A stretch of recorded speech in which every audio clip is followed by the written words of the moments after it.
अगर आप अपना डिजिटल कंटेंट आप नहीं क्रिएट करेंगे, आप नहीं डालेंगे, तो लोग समझते ही नहीं है कि आप हैं, एग्जिस्ट करते हैं कि नहीं करते। Amazon की हाइप है, फिर Shopify की हाइप से और बहुत ज्यादा अटैक की, तो कभी नहीं यार हम इंडस्ट्री चेंज कर दें। कभी कभार दिल में ख्याल आता है ऐसा। इवेंट में आप वन ऑन वन नहीं कर सकते। जैसे अभी हम थोड़ी देर पहले ब्रंच के आइडियाज डिस्कस कर रहे थे, तो brunch is also a source of networking. बड़े सीईओ कंपनीज के जिनके यहाँ 200 लोग चला रहे, 300 लोग चला रहे, अरे मसला नहीं, तहसील में आ जाऊंगा, अपने दोस्त नल्ले लोगों को भेजा। अबे यार संडे को क्यों रख लिया तूने यार। एटलीस्ट उसकी करंट लाइफ आपको, आजकल हर बंदा गूगल पे अवेलेबल है, फेसबुक पे अवेलेबल है, आपको पता हो तो आप एक बंदे से जो आपकी 5 मिनट की मुलाकात है, आप उसको पूरे 1 घंटे पे लेके जा सकते हैं। आप देख रहे हैं जितने भी अच्छे टीचर्स हैं यूनिवर्सिटीज के अंदर, क्या वो अच्छे बिजनेसमैन हैं? मेरा पूरा career since 2016 till now is based on Facebook and the networking. हर कोई एक दूसरे को देख के आ रहा है और सारे, अब मुझे लगता है कि 2025 का एंड होगा, बहुत सारे पॉडकास्टर्स चले जाएंगे। नेवर जज a book by its cover, but it's true, people जज बुक बाय इट्स कवर। पढ़ता कौन है? अस्सलाम वालेकुम मरियम, कैसी हैं आप? अल्हम्दुलिल्लाह बिल्कुल ठीक। तहसीन, आप कैसे हैं? खैरियत से? मैं बिल्कुल ठीक हूँ।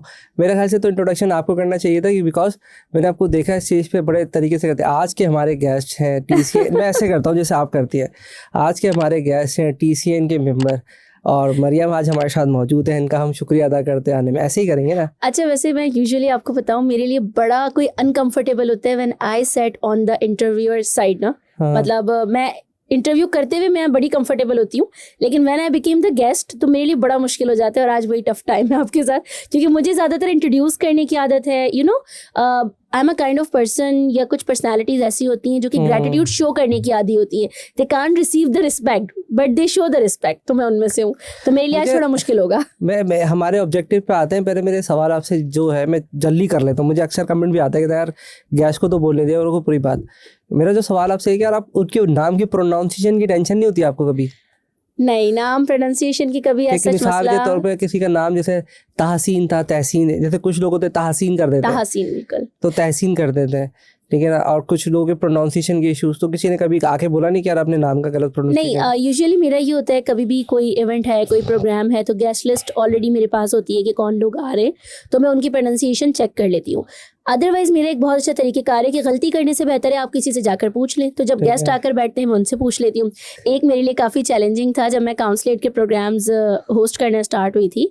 तो UAE के काउंसिल जनरल हैं डॉक्टर बखीत अतीक अल रिमेथी, तो वो मेरे लिए बड़ा मुश्किल था। उनकी स्पेलिंग भी नहीं समझ आ रही थी, और यूजुअली मुख्तलिफ इवेंट्स में उनके नामों का कहीं ना कहीं मसला आता था।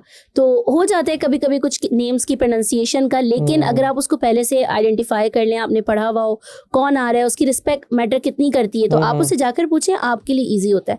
मेरे साथ प्रोनाउंसिएशन के कभी ऐसे मसले स्टेज पे तो नहीं आए, क्योंकि मैं और मिस अदील और हम लोग सारे बैठे हुए थे जब आप नाम ले रही थी। मैं कहा कितने कॉन्फिडेंस के साथ नाम ले, क्योंकि अभी भी कभी बार जैसे मैंने, अगर मैं आपको सच बताऊँ ना, तो मैंने मरियम बोल के निकल गया।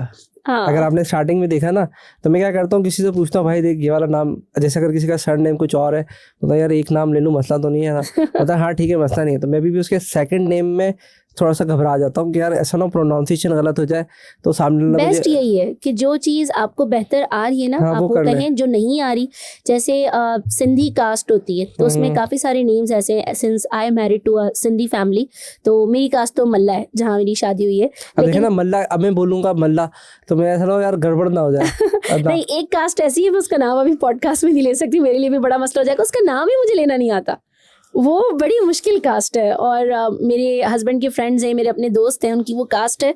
तो जैसे मैं बस उनका फर्स्ट नेम ले लेती हूँ, सेकंड नेम ये तरीका भी ठीक है। हाँ, ये तरीका ठीक है। आप उनके नाम के साथ साहब लगा दें, आप उनको और रिस्पेक्टेबल कोई भी आप उनके नाम के साथ ऐड कर दें, लेकिन जो नाम आपको बोलना नहीं आ रहा, तो it's better to stay away from it. अच्छा, मैंने आपका इंट्रोडक्शन नहीं दिया, हम डायरेक्ट ही शुरू हो गया क्योंकि मेरी आदत है ये सवाल करने की। तो आज का जो मेरा, इसका मतलब मैं ये समझूं मुझे ऑलरेडी लोग बहुत जानते हैं? बहुत लोग जानते हैं। मैं तो खुद मैंने अभी आपने तस्वीर डाली 3 मिनट पहले, जो मैंने जब उसको ऐसी मेरे पास नोटिफिकेशन आया, मैंने उसको देखा, मेरे को 4-5 तो लाइक आ गए, 2 कमेंट भी आ गए। इतनी तो फास्ट हमारा भी नहीं है। और आपने पिक्चर्स भी बहुत अच्छी उसमें क्लिक करके, उसमें ऐसा लग रहा है कि हम कोई बहुत ही VIP लोग थे। नहीं, आपका बहुत शुक्रिया। आपने इनफैक्ट बहुत अच्छे तरीके से हमें होस्ट भी किया, तो उसकी पिक्चर्स डालना तो ज़रूरी थी। बस ये है कि सोशल मीडिया पे कुछ लोग अच्छी रीच होती है, कहीं लोग किसी टाइम पे देख लेते हैं, किसी टाइम पे नहीं देखते। तो वो एक अच्छा टाइम था जब मैंने अब मुझे तो शायद शहरियार भाई ने उस दिन इवेंट में एक बात बोली थी मजाक करते करते, तो मुझे इनकी बातें कुछ याद रहती हैं क्योंकि मैं फॉलो कर रहा हूँ इनको। तो कहते हैं अगर हमने इवेंट की तस्वीरें फेसबुक पे नहीं डाली तो ऐसा लगता है कि इवेंट ही नहीं हुआ। ऐसे ही है अभी अगर बैठे हैं, आप सुन रहे कोई बिल्कुल बैठे हुए हैं, वो कहते हैं ना कि पीछे एक बैकबोन मौजूद है, आज वो उस तरीके से हाँ। वहाँ पे बैठे हुए हैं। ऐसे ही है, अगर आप अपना डिजिटल कंटेंट आप नहीं क्रिएट डालेंगे। करेंगे, आप नहीं डालेंगे, तो लोग समझते ही नहीं है कि आप हैं, एग्जिस्ट करते हैं कि नहीं करते करते। हैं। अभी मैं आपको परसों की बात बताऊं, हम एक बर्थडे डिनर में थे and somebody came and asked Shehryar कि यार उम्र से आने के बाद से तो तुम किसी गैदरिंग में गए नहीं हो। शहरियार टोल के मैं तो हर जगह, कहते नहीं मरियम जा रही है हर जगह पे, तुम नहीं हो। तो हाँ। मैंने कहा मैं साथ ही जा रहे, मरियम अपलोड कर रही है, मैं अपलोड नहीं कर रहा। तो ये बहुत ज़रूरी है कि आपकी जो एक्टिविटीज़ हैं, आप जो भी काम करें, अगर आप उसको सोशल मीडिया पे डालेंगे तो 2 से 3 चीज़ें होती हैं। कुछ लोग आपको एज अ मोटिवेशन फॉलो कर रहे होते हैं, हाँ। कुछ लोग थोड़ा बैक बाइटिंग के लिए कर रहे होते हैं कि कौन क्या कर रहा है, वो क्या भी नहीं कर रहा। तो वो जरूरी है। सबका ना वो हिंदी लफ्ज़ है, मनोरंजन लगा रहता है। लेकिन मैंने देखा है, इतनी हमारी आदत हो गई कि हम हर 10 मिनट के बाद कहीं ना कहीं मोबाइल उठा के जरूर देखेंगे। जैसे पहले हम फ्रिज खोल के चेक करते थे कि क्या खाना है क्या नहीं खाना, वैसे ही अब आदत मोबाइल फ़ोन की हो गई है।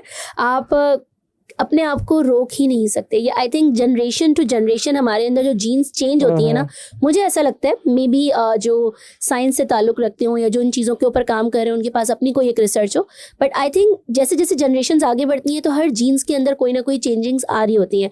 Just like if you go back to your father, तो उनके अंदर कुछ और पर्सपेक्टिव होंगे, आपके अंदर कोई और चेंजिंग्स, और आप अगर अपने बच्चों को देखेंगे तो वो बिल्कुल ही डिफरेंट है। वो जो कहते हैं ना एक जनरेशन का बच्चे गैप है, आप नहीं समझेंगे हमारी बात, तो ये वही वाला गैप है हमारा भी, कि हमारे अंदर वो जीन्स डेवलप हो गई है कि हम हर वक्त मोबाइल फ़ोन को यूज़ करना। हमसे जो छोटे बच्चे हैं वो इंस्टाग्राम को ज़्यादा यूज़ कर रहे होते हैं, उसके बाद जो आएंगे वो अल्लाह मालिक कि क्या होगा। अभी तो आजकल के तो 2 साल के बच्चे भी चेक कर लेते हैं मोबाइल फ़ोन पे कि उनको निकालना क्या है। नहीं वो मुझे भी थोड़ा सा, मेरा छोटा सा बेटा है, उसको भी लिखना नहीं आता, तो वो यूँ डालता है स्पाइडरमैन। अब वो उसकी प्रोनाउंसिएशन भी समझ जाता है। मैंने कहा भाई तो सही गूगल चल रहा है। सब समझ जाता है और वो बोलते हैं, और वो उसकी आवाज़ भी ऐसी है स्पाइडरमैन, अभी तो बोलना शुरू नहीं किया लेकिन उसका स्पाइडरमैन निकल के आ जाता है, वो लगे हुए होते हैं, और लगे हुए होते हैं। तो उनको लिखने की भी जरूरत नहीं है। और इवन अभी तो मैंने चैट जीटीपी पे भी कहा है कि अगर आपकी, मैंने भी बल्कि ट्राई भी किया है थोड़े दिनों पहले भी, अगर आपकी इंग्लिश भी अच्छी नहीं तो उसको कुछ थोड़ा सा लिख के दे दे तो वो हाँ। रीराइट करके देता है। तो बड़ा अभी मैंने रिसेंटली एक कंटेंट डेवलप किया था किसी एक बहुत ऑथेंटिक न्यूज़लेटर के लिए, I can't quote the name here, तो क्योंकि वो चैट जीपीटी वाला मामला आ जाएगा ना, तो मैंने वो चैट जीपीटी से उसका पूरा कंटेंट निकाला है। And I can never assume कि मैं उसको सिर्फ एक छोटी सी बात बताऊंगी, सम एट्रीब्यूट्स आई शेयर्ड, बस। और मैंने क्वेश्चन किया, उसने पूरा का पूरा गूगल से सारी इन्फॉर्मेशन निकाल के दे दी। And that's marvellous. हाँ, वो फिर आप पर है कि आपने कहीं पे भी उसको अगर पब्लिश करना है तो आप उसको खुद से थोड़ा ट्रांसलेट करें। ऐसा भी नहीं है कि कॉपी पेस्ट आप उठा के दे दें तो वो वही होगा कि आप किसी के बारे में बात कर रहे हैं कि वो सेल्फ आंसर कर रहे हैं और वो हिज हर करके आंसर दिए वो चैट जीपीटी। थोड़ा बहुत ही एडिट करना पड़ता है, लेकिन मैंने भी जो उसमें देखा है ना, अगर आप उसकी हिस्ट्री मेंटेन करते हैं, मैं तो पेड यूज़ कर रहा हूँ, तो वो पेड के हिसाब से आपकी हिस्ट्री मेंटेन कर लेते ना, तो ना मुझे उसको अपना नाम बताना पड़ता है, ना अपना फ़ोन नंबर बताना पड़ता है, ना उसको ये बताना पड़ता है कि मैं क्या करता हूँ। अभी बस आपसे आने से पहले एक ईमेल टाइप करनी थी, तो मैंने क्या करा, मैं ऐसी ट्राई कर रहा था। मैंने ईमेल दी, उसने पूछा था कि यार आपकी कंपनी का नेम बताते और किस वक्त आप मिल सकते हैं और अपनी जॉब डिस्क्रिप्शन बता दें। मैं एक थर्ड पार्टी लिस्टेड में कर रहा था, तो मैंने कहा इसको ये ज़रा जवाब दे दे। मैंने उसको कॉपी मारा, पेस्ट मारा, उसने बता दिया कि मैं एम्ब्रॉयडरी का काम करता हूँ, इस वक्त मुझे कॉल कर सकते हैं, इस वक्त। उसको मेरे बारे में सब पता था, मेरे को कॉपी पेस्ट मारा, उसको भेज दिया। अच्छा, वैसे आप तो पेड वर्जन यूज करें, लेकिन हम जैसे छोटे लोग, हम लोग फेसबुक और व्हाट्सएप छोटे का मतलब नहीं, रिक्वायरमेंट का मतलब है। नहीं, मैं आपको जनरल एक चीज बता रही हूँ कि फेसबुक और व्हाट्सएप पे जो एआई का ऑप्शन है, I am using this very frequently, उसको भी सारी इन्फॉर्मेशन है। मतलब उसको मेरे बारे में भी पता है। जब मैं आप वैसे भी आजकल बड़ा चल रहा है, आपने देखा होगा लिंक्डइन पे भी, फेसबुक पे भी, कि आप चैट जीपीटी से पूछें कि based on our interaction what do you think about me, और वो क्या, तो वो आपको सब बता देता है कि आपकी इंटरेक्शंस क्या रही हैं, आपका नाम क्या है, आपका, अगर आपने देखी जो भी इंफॉर्मेशन आपने प्रोवाइड की हुई है ना उसको, आप खैर टेक के माहिर हैं, मैं इस पे क्या बात करूं, लेकिन जो भी इंफॉर्मेशन आपने प्रोवाइड की हुई है चैट जीपीटी को, एआई को, वो उसके अंदर सेफ हो गई है। अब कहीं ना कहीं ऐसा भी हो रहा है कि आप कंपनी की, सिर्फ आप ईमेल का रिस्पांस देने के चक्कर में आप कंपनी की एक सिक्योर इन्फॉर्मेशन उसको प्रोवाइड कर रहे हैं। वो ये तो डार्क जा रहा है, साइड भी है, डेटा तो ठीक जा है, रहा है। तो वो डाटा आपका जा रहा है। डेटा आपकी तो कंपनी आप में कोई नहीं मसला हो, अब आपने गुस्से में किसी चीज का आंसर करना है, कंपनी की कोई फाइनेंशियल रिपोर्ट है उसको आपने आंसर करना है, आपने सारा डाटा उसके ऊपर चढ़ा दिया और आपने कहा मुझे इसका जवाब लिख के दो। अब एक जगह तो आपकी जॉब सिक्योर हो गई कि आपने अपने मैनेजर को, या अगर आप सीनियर हैं तो आपने अपने जूनियर को एक सही का जवाब लिख के दे दिया, गाड़ी बहुत अच्छी इंग्लिश में, लेकिन उसी के साथ साथ आपने अपना पूरा डाटा उसको प्रोवाइड कर दिया, which can be used anywhere. अभी मुझे ऐसा लगता है शायद ज़रूरत ही बन गई है हमारी वो। अभी मैं बोलता हूँ ले ले यार डेटा, क्या है अभी बहुत सारे काम हमारे साथ। अच्छा एक सवाल करते करते जैसे आपने टैग की बात कही, और ये मेरा सवाल था भी, वैसे भी आज का आ गया है। कभी ऐसा नहीं हो क्योंकि अभी इतनी ज़्यादा हाइप है, अमेज़ॉन की हाइप है, अपने देखा मेरी भी है, फिर शॉपिफाई की हाइप है और बहुत ज़्यादा टैग की, तो कभी नहीं यार हम इंडस्ट्री चेंज कर दें? कभी कभार दिल में ख्याल आता है ऐसा? इंडस्ट्री चेंज करने से क्या मुराद है? मतलब आपका एक इवेंट से रिलेटेड है, सोशल गैदरिंग है, जो एक और मैंने क्यों सवाल किया, जो सोशल गैदरिंग में आ गया ना वो ऑफिस वर्किंग नहीं कर सकता। नहीं कर सकता, बिल्कुल ठीक है, ऐसे ही मुझसे नहीं होती अभी। मेरे एक दो काम थे ईमेल्स का, मैंने लड़कों को बोला यार ये जरा कर दे भाई थोड़ा सा यार, ये वो एक बार जब नेटवर्किंग का नशा लग जाए ना, फिर जो ऑफिस के अंदर बैठ के काम करने वाला है उसके इनको इंट्रोवर्ट भी कहते हैं। अच्छा मैं कहता हूँ शायद ये हैबिट्स की वजह से भी, मैं इंट्रोवर्ट था, मैं नहीं मिलता था, लेकिन अब जब मैं बाहर घूमने का हो गया तो मुझे ऐसा लगता है कि 2-3 घंटे के बाद नई एक्टिविटी ना हो तो ऐसा टेंशन सी होती है यार कहीं यहीं बैठे हैं बहुत देर से। ऐसे तो वो एक डिफरेंट एरिया है जो ऑफिस के अंदर काम करते हैं और जो बाहर काम करते हैं उनका। तो सोशल एक्टिविटी टाइप्स होती है एक्चुअली। हाँ, मुझे नहीं लगता पर्सनैलिटी टाइप। आप अगर सोशल में आ जाएंगे ना, आप सोशल एक्टिविस्ट हो जाएंगे, कोई मसला नहीं है। इन लोगों ने ब्रांड नेम दे दिया, मतलब लोग ये गोरे ने ब्रांड नेम दे दिया कि यार ये इंट्रोवर्ट है, लेकिन जो एक्सट्रोवर्ट के काम कर रहा होता है वो एक्सट्रोवर्ट के काम करना शुरू कर देता है। देखिए इंट्रोवर्ट और एक्सट्रोवर्ट तो एक टर्म्स हैं हाँ, जो कि दी हुई है। आप अपनी इन्वायरमेंट के हिसाब से खुद को डेवलप कर रहे खुद हो होते हो। जाता है। There are people who are 9 to 5 और 5 PM के बाद वो घर जाके सो जाते हैं। There are people who are 9 to 5 और 5 PM के बाद वो 6 बजे किसी प्रोग्राम में जाते हैं, रात के 9 बजे किसी के साथ खाना खा रहे होते हैं, 10 या 11 बजे के करीब सोशल साइट्स पे अपनी अपलोडिंग्स कर रहे होते हैं, फिर सोते हैं और सुबह 8 बजे उठ के दोबारा से ऑफिस भी जाते हैं। I know those kind of people and I M one of them कि मेरी भी एक जॉब है जो मैं अपनी साथ लेके चल रही हूँ। मेरा अपना इवेंट मैनेजमेंट का सिस्टम है, I am a corporate host, मैं वहाँ भी जाती हूँ। फिर आप जैसे दोस्त हैं, हम मिलते हैं, बातचीत करते हैं, तो पूरी अभी भी रमजानों में या आप जर्नली बात करें तो रात हो जाती है। सुबह ऑफिस जा रहे हैं वो भी जरूरी है। तो जर्नी तो मैंने इसलिए पूछी नहीं, मेरे ख्याल से जर्नी पूछनी पड़ेगी आपकी। नहीं, there is no certain journey. थोड़ा सा शुरू से बैकग्राउंड, क्योंकि मैं इसलिए भी स्टार्टिंग में नहीं पूछता हूँ कि यार वो एक पैटर्न सा नहीं होना चाहिए जो वो स्टार्टिंग में फिर लगता है वो मेरा नाम ये है, मेरी एक टांग टूट गई है, ये बड़े अच्छे बंदे उन्होंने मेरी टांग लगवा के दी है। अच्छा, जर्नी की अगर बात की जाए तो थोड़ा education background, educational background, I am an MBA, I am an MBA in marketing and HR both. वो पहले मैंने मार्केटिंग में किया था, फिर किसी ने बताया कि जी आप 2-4 किताबें और पढ़ ले तो आप HR में भी कर सकती हैं, तो हमने कर लिया। फिर कोविड आ गया। Back in 2016, I joined an organization that was working on social causes, which was led by Shahryar Ahmad. तो उनको मैंने 2016 में ज्वाइन किया था और वो मेरा यूनिवर्सिटी का पहला सेमेस्टर भी था।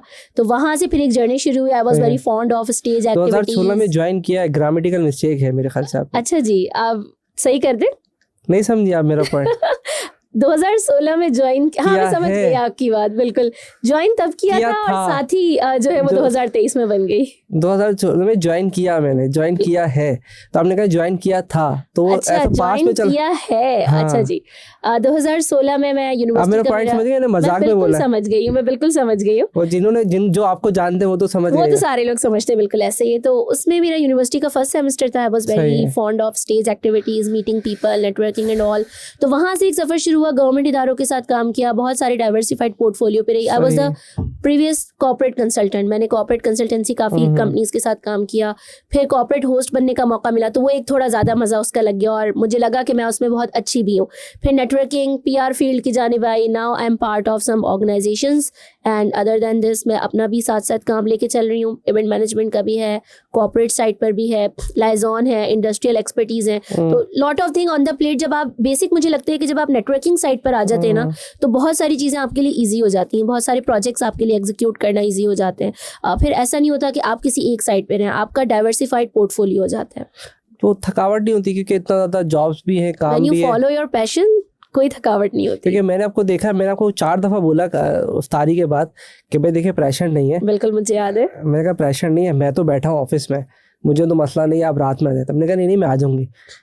आई थिंक किसी भी अपॉर्चुनिटी को ना सेकंड चांस नहीं देना चाहिए। हाँ, अगर आपके पास टाइम नहीं है, आप कोई चीज़ पहले से प्लान कर दें, जैसे हमारा पहले भी काफ़ी डेट्स के ऊपर बातचीत चल रही थी, ऐसा नहीं है कि मैं बहुत ज़्यादा बिजी होती हूँ, बट आपके साथ डेट मैं इसलिए नहीं फिक्स करना चाह रही थी क्योंकि मुझे लग रहा था कि कहीं मेरी कोई मसरूफियत ना आ जाए। लेकिन once the days decided and due to so called Karachi traffic, आपको पता है कि फिर रमज़ान का भी टाइम है, इफ्तारी का भी था, तो मुझे लगा कि ये अपॉर्चुनिटी को आपको सेकंड चांस नहीं देना चाहिए, आपको ये अपॉर्चुनिटी फॉरन ग्रैब करनी चाहिए। इनफैक्ट मेरा जो पूरा करियर है वो अपॉर्चुनिटी ग्रैब के ऊपर ही बेस करता है। कोई भी चीज़ अगर आप किसी को सेकंड चांस के लिए छोड़ देंगे ना, हम शायद गाड़ी में रास्ते में बात भी कर रहे थे कि अल्लाह ताला एक बार चांस देते हैं, अगर आपने उस वक्त पकड़ लिया तो आपका हो गया। बहुत सारे लोग कहते हैं कि मुझे करियर में बूम नहीं मिला, मेरे साथ ये नहीं हुआ, बहुत सारी नेगेटिव थॉट्स होती हैं। अपने ऊपर कोई नहीं सोचता कि मैंने कहाँ किस अपॉर्चुनिटी को छोड़ा है, कल पे डालना भी है और साथ ही किसी चीज़ को छोड़ना। कुछ लोग हैं जो कहते हैं हम अपने टर्म्स पे काम करते हैं, विच इज़ वेरी गुड, आप अपने टर्म्स पे काम करें, लेकिन दुनिया आपकी टर्म्स पे नहीं चलती है, आपको भी उसके साथ कहीं ना कहीं जुड़ना पड़ता है। बहुत सारे लोग आपको ऐसे मिलेंगे, I know so many CEOs, जो कि आप भी जानते हैं, आपने आरिफ हबीब साहब से कुछ दिन पहले एक सवाल भी बड़ा अच्छा दागा था उनके ऊपर कि वो क्यों जा रहे हैं इवेंट्स के अंदर। तो there are so many people who know the importance of networking, there are so many people who know that they are investing their time, so there is outcome in terms of income, there is outcome in terms of people knowledge, in terms of self actualization, so many। तो बहुत अच्छा भी लगता है कि आप different लोगों के साथ मिलते हैं और डिफरेंट एक्टिविटीज़ करते हैं। और मैं अब जो आपका पॉइंट था कि कल पे नहीं छोड़ना चाहिए, मैंने भी थोड़ी एक्टिविटी करके चेक की, ये मेरी अपनी रिसर्च है। जो सक्सेसफुल लोग हैं ना, जो जितने भी हमारे यहाँ CEOs हैं, वो आपको 1 क्लिक पे अवेलेबल मिलेंगे। ऐसे ही है, ठीक है, आपको ऑफिस में भी मिलेंगे, अवेलेबल है, ठीक है, फिर वो आपको इवनिंग में किसी जगह पे चाय और इवनिंग सपर गैदरिंग में भी मिलेंगे, वो आपको डिनर्स भी अटेंड करते हुए मिलेंगे, अगेन अगले दिन वो अपने ऑफिस में भी बैठे हुए होंगे। और जो अनसक्सेस है ना, उनसे अगर आप बोलोगे ना यार शाम में मिलना है, कहता है यार नहीं आज तो मुझे वहाँ जाना है, आज मुझे यहाँ जाना है। ये चीज़ मैंने ना अभी ये रिसर्च पकाया था, मैंने टेस्ट एंड ट्रायल भी किया इसके अंदर। अच्छा, मैंने क्या करा था, मैंने 100 अभी मैं इवेंट कर रहा था, तो मैंने उन लोगों को इवेंट के लिए भेजा, 10 लोगों को भेजा, CEOs के, बड़े CEOs कंपनीज के, जिनके यहाँ 200 लोग चला रहे हैं, 300 लोग चला रहे हैं। अरे मसला नहीं, तहसीन में आ जाऊंगा, मतलब जस्ट सेट किया, हाँ मसला नहीं है, ऐसे ही है। अपने दोस्त नल्ले लोगों को भेजा। अबे यार संडे को क्यों रख लिया तूने यार, मेंटालिटी। अबे यार संडे की रात को तुझे पता है सोना होता है, मुझे मैच खेलना होता है यार। मैंने बोला यार देख, मैंने रिसर्च की थी, अपनी खुद की रिसर्च बता रहा हूँ, और फिर मैंने उनको एनालाइज किया। मैंने यार देख, जो CEOs लेवल का बंदा है ना, वो फारिग है, ऐसा लगता है कि वो कहता है मैं अवेलेबल हूँ, मुझे जॉब अपॉर्चुनिटी। जो फारिग है ना उसको मैनेजमेंट आती है, टाइम मैनेजमेंट आती है, उसको पीपल मैनेजमेंट आती है। अभी खैर बात कहीं और निकल जाएगी, but I really wanted to quote this. मैंने काफ़ी सारे HR प्रोजेक्ट्स पे काम किया है, हमने लोगों के रिक्रूटमेंट्स के ऊपर काम किया है। आप भी किसी रिक्रूटमेंट फर्म से मिलेंगे ना, और उनसे आप पूछें कि लोगों का रवैया इंटरव्यूज में कैसा होता है। मैं आपको बताऊँ, 100 CVs आई आपके पास, सबको जॉब की रिक्वायरमेंट है, ठीक है, सब ढूंढ रहे हैं, कोई आपको रेफर करेगा, यार ये मेरा भतीजा है, आप इसको प्लीज कर दीजिएगा। कुछ भी आप जॉब ओपनिंग्स करें, आपके पास लातादाद CVs आएंगी, आप कॉल करें, और अभी आप ट्रायल कभी भी करके देख लीजिएगा, सुबह 9 बजे आपका इंटरव्यू है, वो सर मैं कल तो नहीं आ सकता। अरे तुम तो जॉबलेस हो, क्यों नहीं आ सकते? अच्छा फिर ऐसा करें 12 बजे का टाइम रख ले, चलो कुछ भी करा के आपने कहा, एक बीच की राह निकाली, 11 बजे का टाइम रख लेते हैं। अब 11 बजे इंटरव्यू आपने कॉल किए, like 20 people confirm but 10 not showed up, 10 लोग नहीं है। उनको बाद में फोन आता है, जी वो रास्ते में ये मसला हो गया था, किसी का कोई इशू हो गया था। तो पॉइंट इज कि मेडिकल इशू डालते हैं, नहीं है मेडिकल इशू डालते हैं। फिर सेकंड आएगा कि जॉब करनी है तो सैलरी इतनी होनी चाहिए, मेरे ये पर्क्स एंड बेनिफिट्स होने चाहिए। There is a time of struggle जिसको आप पहले एक्सेप्ट करें। आपने ग्रेजुएशन कर लिया, मैं ये नहीं कहती कि आप ग्रेजुएट करें और आपको कोई 20-25 हज़ार वाली भी आपको जॉब मिल रही हो तो आप लग जाए, लेकिन अपॉर्चुनिटी को तो लूज़ ना करें ना। अब आपके पास जॉब भी नहीं है, आप घर में भी बैठे हुए, एक्सपीरियंस भी नहीं ले रहे, और अगर आपको कोई 30-40-50 हज़ार की जॉब ऑफर कर रहे हैं, आप वो भी नहीं ले रहे, और आप ख्वाब सजा के बैठे हुए कि 100,000 से डायरेक्ट लगेगी, ऐसा पॉसिबल नहीं है। तो हमारी जो यूथ का एक गैप है ना, जब हमने, खैर आई एम ऑल्सो यंग, तो जब भी मैं ये करके बात करती हूँ ना कि यूथ का एक गैप है, तो ऐसा लगता है कि जैसे मैं अपने आप को कोई बहुत ज़्यादा वो बता रही हूँ। तो लेकिन जो एक गैप है, सबसे बड़ा मैंने फील किया HR प्रोजेक्ट्स पे खासकर काम करके, कि हमारे लोग अपॉर्चुनिटी को खुद ही ग्रैब करना नहीं चाहते, इंतज़ार कर रहे होते हैं। लोगों को लगता है कि कोई आएगा, उनको बस गले से लगाएगा, उठाएगा और उनकी मंजिल तक ले जाएगा। ऐसा पॉसिबल नहीं है। जिसने भी मेहनत की है वो कभी भी पीछे नहीं रह सकता। लेकिन ये आप अपने ज़मीर से खुद पूछते हैं कि मैंने मेहनत की है कि नहीं की। मुझे इस वक्त काफ़ी लोग देख रहे होंगे, ये सवाल मैं आप पे भी छोड़ती हूँ कि अगर आपने ज़िंदगी में अगर कुछ हासिल नहीं किया ना, कोई भी चीज़ आपके हाथ से गई है, तो एक बार अपना एनालिसिस करके देखिएगा कि आपने क्या मिस्टेक की थी। तहसीन, आपको भी मैं ही कह रही हूँ, कभी भी अगर आपने कोई ऐसा कुछ हुआ हो, हम बार बार अपॉर्चुनिटी को जो मैं कह रही हूँ ना, बिकॉज अपॉर्चुनिटी के अंदर ही सब कुछ है, इसके ना बाहर कुछ है ना इससे पहले कुछ। आप किसी भी सक्सेसफुल बंदे से मिलें, वो आपको इसी बारे, आप तो खैर बहुत सारे सीईओज के भी इंटरव्यू करते रहते हैं, पॉडकास्ट करते रहते हैं, तो वो आपको यही आई थिंक इसी अच्छे लोगों की पॉडकास्ट करता रहता हूँ मैं, अच्छे और फेमस लोगों की पॉडकास्ट करता रहता हूँ। चले, तो मैं इस पे टैगलाइन ऐड कर लेता हूँ ना, तो कवर भी हो गया ना यहाँ पर। हाँ बिल्कुल कवर हो गया। आप वैसे बड़ा ना साथ में चीज़ों को जोड़ के बड़े अच्छे से कवर अप करते हैं। मेरी असल में सवाल करने की पहले मुझे, अगर आप बचपन से देखेंगे ना, तो मैं बहुत घबराता था यार, सवाल नहीं करता था। जैसे भी हमारा भी बात हो रही थी, शरियार भाई से बात हो रही थी, तो कह रहे मैं सवाल नहीं करता। मुझे भी नहीं था, अगर मुझसे पूछेंगे ना तो शायद सवाल करते मुझे लगता था शायद। लेकिन मैं इतने लोगों से मिल लिया, और क्योंकि मैंने भी बड़े CEO एग्जीक्यूटिव लोगों से, फिर मैंने जो 10 फर्म चला रहे हैं उनसे मुलाकात की, तो मैंने देखा जब तक हम उनसे पूछेंगे नहीं, उनको आपका दर्द नहीं पता। जैसे बच्चा रोता नहीं है ना, ऐसे ही है, तो माँ को पता नहीं होता है। तो मैंने कभी देखा हूँ कि बच्चा रोएगा नहीं तो माँ छोड़ देती है उसको, वो पड़ा हुआ है। जब वो रोना शुरू करेगा तो फिर उसका पैम्पर चेक होगा, फिर उसका दूध चेक। तो मैंने कहा आप सवाल कर रहे हैं, आप बिल्कुल ऐसे ही आप सवाल करें। और आप अभी जैसे बार बार बात कर रहे हैं ना कि आपके इतने सारे लोगों से मिलना हुआ, आप इतने सारे लोगों से मिले, CEO से, ये सब कुछ, ये पॉडकास्ट आपका है, लेकिन कहीं ना कहीं मेरे अंदर भी वो होस्ट वाला चंक है। तो आज के पॉडकास्ट में थोड़ी सवाल जवाब आगे पीछे से होंगे। ये मुमकिन कैसे हुआ, इसका एक ही जवाब है। जब आप इतने लोगों से मिले, इतने लोगों के पास गए, आपने इतना लर्न किया, ये मुमकिन कैसे हुआ? What is the power? Podcast, असल में पॉडकास्ट भी ये फाइन ट्यून आपको एक प्रोडक्ट दिख गई है। नहीं, there is a power of networking ना, कि आपने नेटवर्क किया तो आपकी सारी चीजें आपस में नहीं था ना, यही मैं बताना चाह रहा हूँ। ये नहीं था, जैसे मैंने आपको इवेंट का बताया, इवेंट मेरा पब्लिक नहीं था, मेरा इवेंट प्राइवेट था। कुछ चीज़ें जैसे हमने कहा ना अपॉर्चुनिटीज़ पे आती हैं, तो अब मेरा ये नहीं था। मुझे था कि आपने देखा है मेरे पास तो तकरीबन 100+ स्किल्स होंगे, उसी पे मैंने पॉडकास्ट किए। तो मैं चाहता था कि वो लोगों को सिखा दूँ, जिसमें मैंने कुछ ट्राई की, ईमेल मार्केटिंग की। ये लड़के जितने भी काम करें मैंने दिखाया था, सोशल मीडिया के डिपार्टमेंट आपको दिखाया था। तो यार ये स्किल्स मैं इंटरनेट पर डाल दूँ और उसके कोर्सेज बनाऊँ, लोगों को सिखा दूँ। और मैंने देखा कि मैं सिखा नहीं सकता। अच्छा, मेरे से कोर्स नहीं बनता कोई भी। अगर मेरा ईमेल मार्केटिंग कोर्स मैंने बनाने की कोशिश की, वो मैंने भी 30-35 मिनट में भी 4 साल बाद ट्राई किया, उसको नहीं बना। अमेजोन मैंने कहा ये काम नहीं होता भैया। स्टार्टिंग के अंदर हमने जब ये पूरा रूम बनाया था तो मैं कोर्स बनाना चाहता था, लेकिन वो नहीं बना। अच्छा, तो फिर जब हमारा पूरा सिस्टम सारा चलता रहा, तो फिर हमने कहा यार ये बात करते करते बात वाला तो काम हो गया। तो बात तो करनी आती है और बहुत मैंने अच्छे से बात करनी आ रही है, ये बात वाला काम हो जाएगा। अच्छा, दूसरा एक और मेरा पॉइंट है अपनी जिंदगी का, अच्छा बिजनेसमैन ना कभी भी अच्छा टीचर नहीं होगा। अच्छा, ये आपने लर्न किया है? आप देख रहे हैं जितने भी अच्छे टीचर्स हैं यूनिवर्सिटीज के अंदर, क्या वो अच्छे बिजनेसमैन हैं? हाँ, देखिए, teaching and the practising is two different है। Practising people are different, teachers are different. Teachers are the builder of the nation, जो हमारी एक बहुत फेमस कोटेशन है। बट जो प्रैक्टिसिंग पीपल हैं, they are successful in life, क्योंकि profession choose करने पे बात होती है ना। एक इंजीनियरिंग का जो टीचर है, वो अपने इंजीनियरिंग के प्रोफेशन को भी कंटिन्यू कर सकता है ना, और वो एक सक्सेसफुल इंजीनियर बन सकता है। बट उन्होंने चूज किया to train the other people. तो ये खैर एक बहुत लंबी एक अलग आर्ट है, एक आर्ट है, एक बहुत लंबी डिस्कशन भी है। मैं आपको बताऊं, अगर आप खैर, क्योंकि आई एम नॉट टीचर, मैं भी ज़ाहिर सी बात है किसी को नहीं टीच कर सकती। आई am telling you, my mother is a teacher और शी इज़ माशाल्लाह in the field since 30 years। तो मैं उनका हमेशा यही कहती हूँ कि अपनी बहुत मुश्किल काम है लोगों को पढ़ाना, समझाना।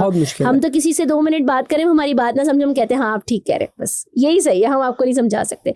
तो लेकिन मैं आपको ये कह रही हूँ, अगर आप किसी टीचर को बिठाएं ना और उनसे फिर आप इसके बारे में जब डिस्कस करें, तो बहुत से एवेन्यूज़ निकल के आएंगे कि टीचर का अपना एक क्या रोल है, और वो प्रोफेशन में क्यों नहीं जाते, वो कैसे पढ़ाते हैं, क्या करते हैं। लेकिन ये भी सच है कि ऐसे बहुत सारे लोगों को सक्सेसफुल देखा गया है कि जो तालीम हासिल नहीं किए हुए होते। जस्ट लाइक अभी थोड़ी देर पहले हम मार्क ज़करबर्ग की बात कर रहे थे, हम और ऐसे लोगों के नाम ले रहे थे जिनके पास डिग्रीज नहीं है। तो इस पे भी कभी एक आप रखिएगा अपना पॉडकास्ट कि क्या लक का किरदार होता है, हार्डवर्क होता है, आपकी एजुकेशन होती है, क्या होता है। क्योंकि देखिए, जब मैं आपके बारे में अभी जान रही थी थोड़ी देर पहले, तो back in 2006 without any education you started your business and you succeed in your business, और फिर उसके बाद आपने अपनी डिग्रीज ली है। तो कोई तो है ना, इस कायनात का कोई रूल है कि एजुकेशन और बिजनेस 2 डिफरेंट थिंग्स है। क्योंकि इस पे एजुकेशन की अगर हम बात करें, जो पढ़ाने वाला है उसको सबसे पहले क्या कॉम्प्रोमाइज़ करना करता है कि यार अपनी इनकम और अपनी अना, वो इतना सक्सेसफुल नहीं होता, बेचारा वो पढ़ा रहा होता है लोगों को, ऐसे ही है। और कई लोगों को सक्सेसफुल कर देता है। अगर आप टीचर की लाइफ देखेंगे यहाँ पे तो बेचारी नॉर्मल जिंदगी गुजार रहे थे, लेकिन बिजनेसमैन, अच्छा बिजनेसमैन मैं ये नहीं कहता कि वो पढ़ा नहीं, उससे आपने मेंटोरशिप लेनी है खाली। यहाँ हम एक चीज को मिस कर देते हैं, हम या तो टीचर देते हैं या बिजनेसमैन, या एक और मेंटर। आपने जो मेंटोरशिप का बहुत अहम किरदार है। आप गाइडलाइन, जैसे मैंने आपसे मशवरे किए कुछ, मैंने शहरियार भाई से मशवरे किया, ये मैं ऐसा ऐसा सोच रहा हूँ, यहाँ मैं एजुकेशन। आज का पॉडकास्ट ज्यादा शहरियार से मुतासिर चल रहा है। मैंने काफी लोगों से किया। मरियम इज सिटिंग हियर तहसीन। नहीं, मैंने आप दोनों से ही तो साथ बैठे थे ना। मैंने शहरियार भाई से, आप कह तो मरियम बाजी से और शहरियार भाई से मशवरा किया, मैंने दोनों से किया, मैंने एक का नाम नहीं लिखा, मैंने कहा दोनों के साथ बैठे। अब एक हेडलाइन बनेगी, the wife is being jealous from husband. नहीं तो साथ ही थे, मैंने नहीं ख्याल कि हम अलग अलग बैठे, तो आप लोग दोनों के साथ मैंने जैसे डिस्कस। नहीं, इनफैक्ट शहरियार की जो एडवाइजेस होती हैं वो बड़ा फील्ड रिलेटेड होती हैं। मेरा पूरा जो करियर है, मैंने बताया ना 2016 में मैंने शहरियार को ज्वाइन किया था, इट्स बीन 10 ईयर्स नाउ माशाल्लाह। तो मेरे जितने भी डिसीजंस हैं, चीज़ें हैं, वो उन्हीं की इन्वॉल्वमेंट के साथ और उनकी गाइडेंस के साथ होते हैं। हमारे तकरीबन हमने 10 to 15 टीम मेंबर्स ने ज्वाइन किया था, और अब माशाल्लाह सब अपने अपने फील्ड में सक्सेसफुल हैं। He supported as a mentor, he supported as a guider, as a friend. तो वो जब आपको ग्राउंड रियलिटीज़ पता लग रही होती है ना, ऐसे बंदे से जो खुद फील्ड वर्क करता हो, जो खुद उस ग्राउंड में खेल रहा हो, तो आप ज़्यादा उससे सीख पाते हैं। आप बिल्कुल ठीक कह रहे हैं कि जब भी जैसे आप डिस्कस कर रहे थे, तो बिल्कुल बहुत इंपॉर्टेंट है। और मेरा ख्याल है कि मेंटोर भी आपको अपनी फील्ड में चेंज होते रहते हैं आपके, ऐसा ज़रूरी नहीं है कि एक सेम बंदा है। अब जैसे आप अगर टेलरिंग फील्ड में जाना चाहते हैं, एक एग्जांपल है, तो आप टेलरिंग फील्ड से अपना वो मेंटोर बनाएंगे। आप अगर कोई स्पीकर, मोटिवेशनल स्पीकर साइड पे जाना चाहते हैं, वो फिर मरियम से, क्योंकि वो स्पीच मुझे मुझे बड़ा अच्छा लगता है। वो आपका जो फ्लो है ना कम्युनिकेशन का, जैसे अगर आप किसी को रिप्रेजेंट करते तो आपका जो मेरे ख्याल से आइडिया पर आपने साउंड भी ऊपर नीचे हो रहा होता आपका। वो मेरे लास्ट टाइम इवेंट में मुझे एक साहब बुलाते हैं, उनका नाम मैं कोट नहीं करूँगी, आपके बड़े फेवरेट हैं, आपने उनसे सवाल भी किया था। तो वो मुझे बुलाकर कहते हैं कि आप इस ऑर्गेनाइजेशन का पार्ट हैं। तो ऐसे नहीं सर, मैं तो कॉर्पोरेट होस्ट हूँ। नहीं, आपने अभी बोला ना ऐसे, और आपने बोला हमारे चेयरमैन और हमारे ये। मैंने कहा सर ये मेरा अंदाज़ है, अब मैं उनको रिप्रेजेंट कर रही हूँ, तो बजाय इसकी कि मैं कहूँ कि इस इदारे के ये बंदा ओन करे, किसी भी चीज़ को जहाँ भी आप काम करें, जिसके साथ भी आप जुड़े हुए, आप उसकी ओनरशिप लें। उनके साथ आप जुड़ के जब काम करते हैं तो ज़्यादा मज़ा आता है। तो शायद यही वजह है कि मेरा वो उतार चढ़ाव और मेरी जो चीज़ें हैं, जो स्टेज के ऊपर मैं होती हूँ, वो बहुत बहुत डिफरेंट होती हूँ। क्यों, बहुत कॉन्फिडेंस चाहिए, मुझे ऐसा लगता है बहुत ज़्यादा आपको ताकत चाहिए। 1000 लोग लग रहा था, क्योंकि एक गलती ना आपका मजाक बना सकती है। अगर आपने हल्की सी प्रोनाउंसिएशंस में आगे पीछे करा, साउंड को ऊपर नीचे करा, तो वो आपका एक रियल लाइफ होता है। वो मैं कहता है एक लाइव पॉडकास्ट होती है, एक रियल टाइम आपका। और मजे क्या होता है कि जैसे पॉडकास्ट या कोई चीज़ लाइव चली तो कोई देख रहा नहीं देख रहा आपको नहीं पता, वो रिकॉर्डेड हो गए तो आप डिलीट भी कर सकते हैं। वो लाइव चलो तो सारे बड़े बड़े तकरीबन सारे CEOs लेवल के, तो उस पर थोड़ा सा होता है। लेकिन एक चीज़ तो मैंने आपके उस दिन भी बैठ के मॉनिटर करा था, वो मुझे पूछने में था कि आपने क्या साउंड्स ऐसे बनाती हैं, अब या खुद ही गॉड गिफ्टेड है? खुद ही आ जाता है, गॉड गिफ्टेड भी है, और साथ ही आपको जब आप बहुत ज़्यादा प्रैक्टिस मेक्स मैन परफेक्ट, तो आप पहले प्रैक्टिस कर दी। बड़ा अच्छा पॉइंट आपने मुझे बताया। कोई भी काम जब आप करने जा रहे हो, आप किसी का इवेंट होस्ट कर रहे हैं, आप किसी से मिलने जा रहे हैं, खासकर क्योंकि हर कोई तो होस्ट नहीं होता ना, तो ये अगर हम इन जनरल बात करें, हमारी ऑडियंस भी हमें देख रही है, तो उसके बारे में अगर आप पढ़ लेते हैं, उसके बारे में अगर आप जान लेते हैं, आप उसके इंटरेस्ट समझ लेते हैं, आप ये देख लेते हैं कि वो कहाँ से ताल्लुक़ रखता है, क्या उसका बैकग्राउंड है। चले आपको बैकग्राउंड नहीं भी पता, एटलीस्ट उसकी करंट लाइफ आपको, आजकल हर बंदा गूगल पे अवेलेबल है, फेसबुक पे अवेलेबल है, आपको पता हो, तो आप एक बंदे से जो आपकी 5 मिनट की मुलाकात है, आप उसको पूरे 1 घंटे पे लेके जा सकते हैं। पॉइंट इज़ कि आपको उसके बारे में पता तो हो। लेट्स से आप उससे अपनी कॉन्वर्जेशन स्टार्ट करें और आपने किसी ऐसे बंदे का नाम ले दिया जिसको वो पसंद नहीं करता। अगर हम किसी एग्जाम्पल है, आप किसी पॉलिटिकल पर्सनालिटी से मिले, अब आप XYZ पार्टी से मिल रहे हैं और आप ABC पार्टी की तारीफें कर रहे हैं उसके सामने बैठ के, बेशक आप ABC को सपोर्ट करते हैं, लेकिन आप मिले XYZ से रहे ना। अगर आपका मुद्दा उसको लड़वाना नहीं है, आपका मुद्दा अपना कोई काम निकलवाना है, तो आपने तो गुफ्तगू स्टार्ट करते हुए ही, अपनी कॉन्वर्जेशन के स्टार्ट में ही अपना पत्ता कटवा लिया ना। वो बंदा बोलेगा ये तो बेकार आदमी है। डिप्लोमेटिक अफेयर्स की अगर हम बात करें, आप किसी एक कंट्री से बात कर रहे हैं, किसी एक CG से मिल रहे हैं या किसी एक कंट्री के डिप्लोमेट से मिल रहे हैं, और आप ऐसी किसी कंट्री के बारे में उससे बात करना शुरू कर दें कि जिसका उनके साथ फॉरेन कॉन्फ्लिक्ट हो रहा हो, उनके साथ डिप्लोमेटिक अफेयर्स ठीक ना हो, तो लाजमी सी बात है वो आपसे बात नहीं करेगा। वो उस वक्त आपको कहेगा नहीं, ऐसा नहीं होगा कि वो कहेगा बुलशिट मैं तुमसे बात नहीं कर रहा, वो बोलेगा oh very nice meeting you, okay see you later इंशाल्लाह, और वो आगे पीछे हो जाएगा। बट जब आप उससे उसके इंटरेस्ट की बात करेंगे, उसकी कंट्री, ये मैंने आपको डिप्लोमेट्स के बारे में बताया, आप CEO के बारे में बात करें, अगर आप टेक्सटाइल इंडस्ट्री से किसी से मिल रहे हैं और आप उससे खैर आईटी की बात तो आजकल जिससे भी करो हर बंदा इंटरेस्टेड होता है। हाँ टेक्सटाइल इंडस्ट्री से आप ग्रोसरी की बात करना अगर शुरू कर दें, 5% हो सकता है उसका इंटरेस्ट हो, लेकिन अगर ना हो तो वो आपसे ज़्यादा देर बात नहीं कर सकेगा। वो बोलेगा इसको मेरी इंडस्ट्री के बारे में नहीं पता, नॉर्म्स नहीं पता, ये पता नहीं क्या चीज़ें डिस्कस कर रहे हैं, इसको खुद कुछ नहीं पता, वो आगे पीछे हो जाएगा। तो फर्स्ट थिंग, आप बंदे के बारे में अगर आपको किसी से मिल रहे हैं, आप मिलने जा रहे हैं, आप चाहते हैं आपकी नेटवर्किंग अच्छी हो, आप चाहते हैं वो बंदा आपके साथ इन टच हो, एटलीस्ट आप अपना इंप्रेशन उसके ऊपर अच्छा जोड़ें, तो आप उसके बारे में पढ़ें। अगर आप किसी इवेंट में जा रहे हैं, बहुत सारे लोग हैं मैंने देखा है इवेंट अटेंड करने आते हैं, उनको पता नहीं होता इवेंट किस हवाले से, तो आपने तो अपना टाइम ज़ाया किया ना।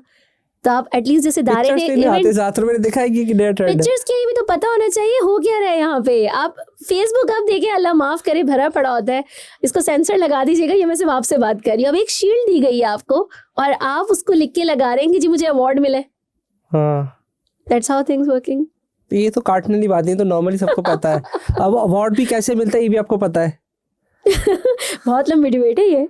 वो भी पैसे से मिल रहा होता है। मैं तो बोल देता हूँ यार ये तो अजीब आजकल ट्रेंड चला हुआ है। Few things are earned and few things are given as an honor. I know so many organization जो कि as an honor awards दे रही होती हैं, और कुछ देखिए मैं इसके खिलाफ नहीं हूँ। पहली बात तो ये जो अवार्ड सिस्टम है ना, this is a recognition actually. और अगर कहीं पे कोई फीस भी चार्ज की जा रही होती है तहसीन, तो सम टाइम वो एक प्रोसेसिंग फीस होती है, उनकी एक पूरी कॉस्ट लग रही होती है।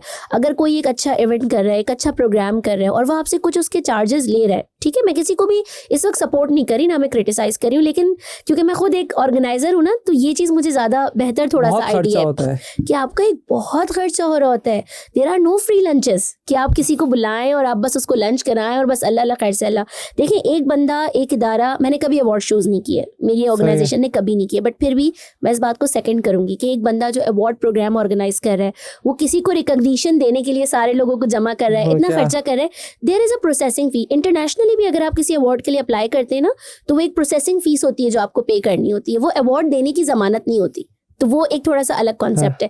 मैं जो इस वक्त हाईलाइट करना चाह रही हूँ ये है कि लोगों को ये चीज़ भी अंडरस्टैंड करनी चाहिए कि if you are going to some event जहाँ आपको as a guest shield present की जा रही है, जहाँ पे आपको एज सुवीनियर दिया जा रहा है, उसको आप लिख के लगा देते हैं कि जी मुझे अवार्ड मिला है, तो वो थोड़ा सा ना आपके सेंस को डिस्टर्ब करता है कि आपने अवार्ड क्यों लिख के लगा दिया। I know so many people अपने इवेंट में खुद ही जो है किसी से शील्ड ले रहे होते हैं और उसका भी लगा देते हैं कि मुझे इस बंदे ने आके अवार्ड दिया है, तो वो बड़ा फनी हो जाता है।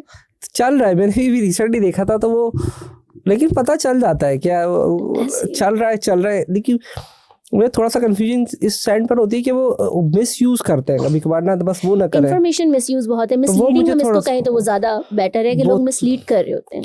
वो तब कभी कभी मुझे तकलीफ देते हैं यार, ऐसा ना करेंगे। क्योंकि जब मैं आपके साथ अभी आपसे बात भी कर रहा था, मैं भी डिस्कशन कर रहे थे, एक मैंने आपको बताया मैंने इवेंट बनाया था इवेंट किया था, तो मैंने उनकी वीडियोस जाके क्यों बनाई थी कि मैं ये देखना चाहता था कि उसका ऑफिस है या नहीं, क्योंकि मैंने पॉडकास्ट कुछ किए बाद में हमने हाइड किए हैं। तो अभी मैं जब पॉडकास्ट कर रहा था तो बोलने $1 बिलियन का बिजनेस है और ये है वो है और XYZ, मैं इम्प्रेस हो गया। मैंने कहा यार अच्छा बोलने में बहुत अच्छे बंदे हैं। जब मैंने उनका रियलिस्टिक में मैंने कहा अब देखता हूँ जाके, अब उतना टाइम हो गया, मैंने कहा विजिट करना है, मिलते हैं, ऑफिस आ जाऊँगा, मैं आपके उधर से गुजर रहा हूँ, किसी दिन मुलाकात कर लेते हैं। अब वो ऑफिस ही नहीं है। मैंने कहा चलो बड़े सेट होंगे, नहीं आते होंगे ऑफिस, ये कभी तो आते होंगे भाई।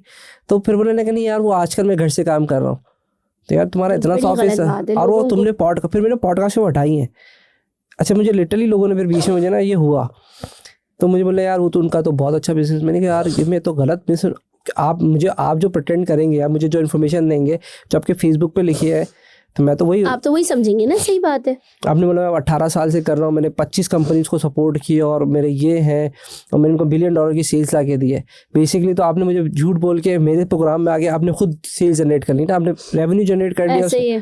तो उस वक्त मुझे थोड़ा सा दुख हुआ। मैंने कहा यार ये नहीं करना चाहिए। ये थोड़ा सा हमारा माशरती मसला है कि हम मिसलीड बहुत करते हैं, रॉन्ग इन्फॉर्मेशन देते हैं। मैं कहती हूँ आप कोई एक काम भी कर रहे हैं ना, आप उसी को हाईलाइट करें, उसी को बताएं, आपकी रिस्पेक्ट वैसे ही बढ़ेगी। ऐसा नहीं है कि कोई आपकी रिस्पेक्ट में कहीं कमी आएगी। And I am really sorry for that कि आपको ऐसे एक्सपीरियंसेस फेस करने पड़े। मैंने आपको फीमेल्स की भी एक्सपीरियंस बताया और ये भी बताया। वो तो अगर आप, मुझे लगता है उसके ऊपर आप पूरी एक अपनी ना पॉडकास्ट जर्नी की एक साल हो गया होगा आपको, मेरा ख्याल है। मुझे 2.5 साल हो गए। 2.5 साल हो गए माशाल्लाह। तो आप हर ईयर की ना एक लास्ट में एक पॉडकास्ट जर्नी को बताया करें कि ये आपके साथ फन फैक्ट्स रहे, कुछ फन फैक्ट्स भी स्टार्ट करें अपने, जिसमें आप बताएं कि ये मसले मसाइल रहे मेरे साथ। जैसे आप आज ही का दिन ले लें, हमारा पॉडकास्ट प्लान था तकरीबन 4 बजे का, और कराची के सारे ट्रैफिक की वजह से, सारे मसले मसाइल की वजह से हम इस वक्त बैठे हुए अभी। मेरा ख्याल इस वक्त 1:05 हो रहे हैं रात के। और रोज़ा भी हम तारीख भी लिख रहे हैं, आज 26, आज डेट क्या है 12, आज 12 मार्च 2025 है, और 11 नहीं, आज 12 नहीं, आज 13 मार्च 2025 है, और 12वां रोजा लग चुका है। 12वां रोजा लगा, रात के 1 बजे हम पॉडकास्ट करेंगे, रिकॉर्डेड भी रहेगा ना, ताकि कभी ये हमारे एंथुसियाज्म को शो करता है ना। आपकी माशाल्लाह पॉडकास्ट की अपॉर्चुनिटी इतनी अच्छी है, मैं उसको मिस नहीं कर सकती थी। अब मैंने तो आपको बोला कि रिलैक्स रहें, टेंशन ना लें, लेकिन अच्छा है, काम हो गया ना। एक छोटी सी अभी तक मेरे सवाल जो है ना, जो मैंने आपको कहा था जब हम, now you are coming to the question side, मैं अभी तक तो सवाल पे आया नहीं हूँ। मेरा एक ये बड़ा मसला है, मैं अभी तक हम इधर उधर घूमने, तो और मैंने भी घड़ी देख रहा हूँ 35 मिनट हो चुके हैं। ओह, तो ये इस वजह से पता नहीं लगा बिल्कुल भी, क्योंकि घड़ी आपके सामने, अच्छा वो मुझे नहीं दिख रही। तो मेरा एक ये बड़ा मसला है पॉडकास्ट का। तो ये आपने कुछ स्पेशल सेटअप किया हुआ है कि घड़ी गेस्ट को नहीं दिखनी चाहिए? नहीं, मैंने खुद रखी हुई होती अपने पीछे। तो एक चाय भी आ गई। मेरे जो 3 सवाल हैं वो थे कि एक तो पॉडकास्ट पे हमने डिस्कशन करनी थी, ठीक है, फिर इवेंट पे करनी थी, फिर इनकम पे डिस्कशन करनी थी, वो तो अभी तक आई नहीं है। चले आ जाते हैं, 5 मिनट का गैप भी लेते हैं हम, चाय भी 1 मिनट देते हैं। अच्छा, मुझे जो आपसे बेसिकली जो सवाल थे ना, वो 1-2 चीज़ों के थे। एक तो पॉडकास्ट से रिलेटेड था, इवेंट से रिलेटेड था, इनकम से रिलेटेड था। ये मैंने अभी तक नहीं किया। ये मुझे स्टार्टिंग में ट्रिगर छोड़ना चाहिए था, वो मैंने ट्रिगर छोड़ा नहीं। वो मेरा एडिटर अगर छोड़ देगा तो अच्छी बात है। बिल्कुल। Difference between the podcast, event, अभी इनकम छोड़ देते हैं क्योंकि वो थोड़ा सा डाइवर्सिफाइड पे चला जाएगा। अगर हम रिलेशनशिप की बात करें, पहले तो मैं कहता हूँ वाई, मैं आपसे क्यों क्वेश्चंस कर रहा हूँ, because you have an experience है, आपके पास बहुत ज़्यादा नेटवर्क है, लोग हैं, जो लोग ख्वाहिश करते हैं वो ऑलरेडी आपके पास है। क्योंकि होता है ना, कहते हैं आप ख्वाहिश कर रहे हो तो वो किसी के पास ऑलरेडी मौजूद होता है। तो शायद वो मैं ख्वाहिश कर रहा हूँ, बहुत सारे लोग ख्वाहिश कर रहे हैं, वो नेटवर्क में आपके पास है। तो पॉडकास्ट से नेटवर्किंग अच्छी बनेगी या इवेंट से नेटवर्किंग अच्छी बनेगी? अच्छा, तहसीन, डिपेंड करता है ऑब्जेक्टिव के ऊपर कि आपका ऑब्जेक्टिव क्या है। Events are also the source of networking, in fact the vast networking जो आपके बड़े लेवल पे हो रही होती है। पॉडकास्ट इज़ योर नीश, कि अगर आप ऑब्जेक्टिव आपका अगर नेटवर्किंग है ना, हम अभी इसी को ले लेते हैं, क्योंकि वो वरना तो फिर बहुत सारी चीज़ें हैं। पॉडकास्ट के अपने प्रॉज एंड कॉन्स हैं और उसके अपने प्रॉज एंड कॉन्स हैं, वो तो एक अलग चीज़ है। डिपेंड कर रहा होता है आपका ऑब्जेक्टिव क्या है। अब अगर आप पॉडकास्ट करें, आप किसी बंदे को डायरेक्ट मिलना चाहते हैं, आप किसी बंदे को विजिट करवाना चाहते हैं, आप किसी को चाहते हैं कि वो आपसे 1-on-1 बैठ के बात करे, वो इवेंट में मुमकिन नहीं है। ठीक है, इवेंट में आप कोई भी इवेंट करें, किसी इवेंट में आप चले जाएं या किसी जगह से आप मतलब खुद इवेंट में अपने पास लोगों को बुला लें, 10 गेस्ट होंगे, 50 के करीब ऑडियंस होगी, आप एक्सक्लूसिव से एक्सक्लूसिव भी इवेंट करें जिसके अंदर आप कहेंगे मैंने सारे सीईओज को भी बुलाया है, लेकिन वो 1-on-1 नहीं है। वो बंदा सिर्फ आपसे बात नहीं कर रहा, वो बंदा सिर्फ आपको नहीं जान रहा। अब लेट्स से कि वहाँ पे कोई XYZ कंपनी का ओनर आया हुआ है, वो उससे बात करने लग जाएगा। आपने बुलाया अपने लिए कि मुझसे बात करे, मुझसे जो है वो थोड़ी मेरी रिकॉग्निशन बढ़े, लेकिन वो उससे बात करेगा क्योंकि आप तो उसके होस्ट तो है, लेकिन एक बंदा आपके साथ फुल टाइम नहीं रह सकता एक इवेंट के अंदर, वो अपनी चीज़ों में लग जाएगा।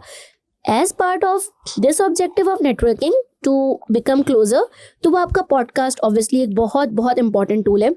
यू सी कि बहुत सारी बड़ी कंपनीज ने पॉडकास्ट स्टार्ट किए। रीज़न यही है कि वो अपनी ऑफिसेज बुलाना चाहती हैं लोगों को, कि लोग हम तक आएँ, फिर हमारे चैनल से उनकी जर्नी शेयर हो। चैनल मतलब उनका कोई भी मीडियम हो सकता है, यूट्यूब है, फेसबुक है, कुछ लोगों की तो ऐप है तो वो उस पर भी अपलोड कर रहे होते हैं। ये कल्चर बहुत ज़्यादा आम हुआ है फॉर 1-on-1 नेटवर्किंग। फिर आपकी पब्लिक, आपकी ऑडियंस भी इसको पसंद कर रही है। एक ख़ास मखसूस रील्स का एक कॉन्सेप्ट आया, आप लोग भी डालते हैं, बिल्कुल ऐसे ही है। तो उसमें फिर लोगों के बारे में जानने का भी मौका मिलता है, बंदे को आपके बारे में जानने का मौका मिलता है, वो आपके ज़्यादा क्लोज आ जाता है। आपको उससे क्या बात करनी है वो आप आराम से अपनी जगह पे बुला के बातों बातों में नेटवर्किंग करते हुए आप सारी चीज़ें कर सकते हैं। लेकिन उसी के साथ साथ इवेंट का अपना एक और है। Event is all about your impact, your branding, your personal impact. इसको मैं यही कहूँगी कि अगर कोई बंदा इवेंट कर रहा होता है, उसके पास लोग जाते हैं, आपने लेट से 30 लोगों का इवेंट रखा, आपने 30 गेस्ट इनवाइट किए, ऐसा होता है कि 10 से 15 गेस्ट अपने साथ किसी ना किसी को और लेकर आ जाते हैं, तो आपकी रिकग्निशन बढ़ रही होती है। वो अभी हम एक मैस्लो हायरार्की के बारे में भी बात कर रहे थे ना, कि आपकी एक सेल्फ एक्चुअलाइजेशन की आपकी एक स्टेज होती है, आप वहां तक जा रहे होते हैं। पॉडकास्ट की अपनी एक इंपॉर्टेंस है, एक बंदा आपके पास आया, आपने उससे बात कर ली, वो आपका हो गया, वो ज़्यादा क्लोज आ गया आपके। इवेंट के अंदर एक बंदा आपको रिकग्नाइज करता है, अच्छा ये इसका इवेंट था, एक ऑब्जेक्टिव होता है इवेंट का जो आप उसको मीट कर रहे होते हैं, कॉज के लिए आप कोई ना कोई, नेटवर्किंग भी एक ऑब्जेक्टिव होता है, लेकिन आजकल नेटवर्किंग इवेंट्स के अंदर भी कोई ना कोई टॉपिक होता है, either the financial, the IT, the health sector, और एनीवेज यू आप उसको नाम दे सकते हैं, यू कैन नेम इट।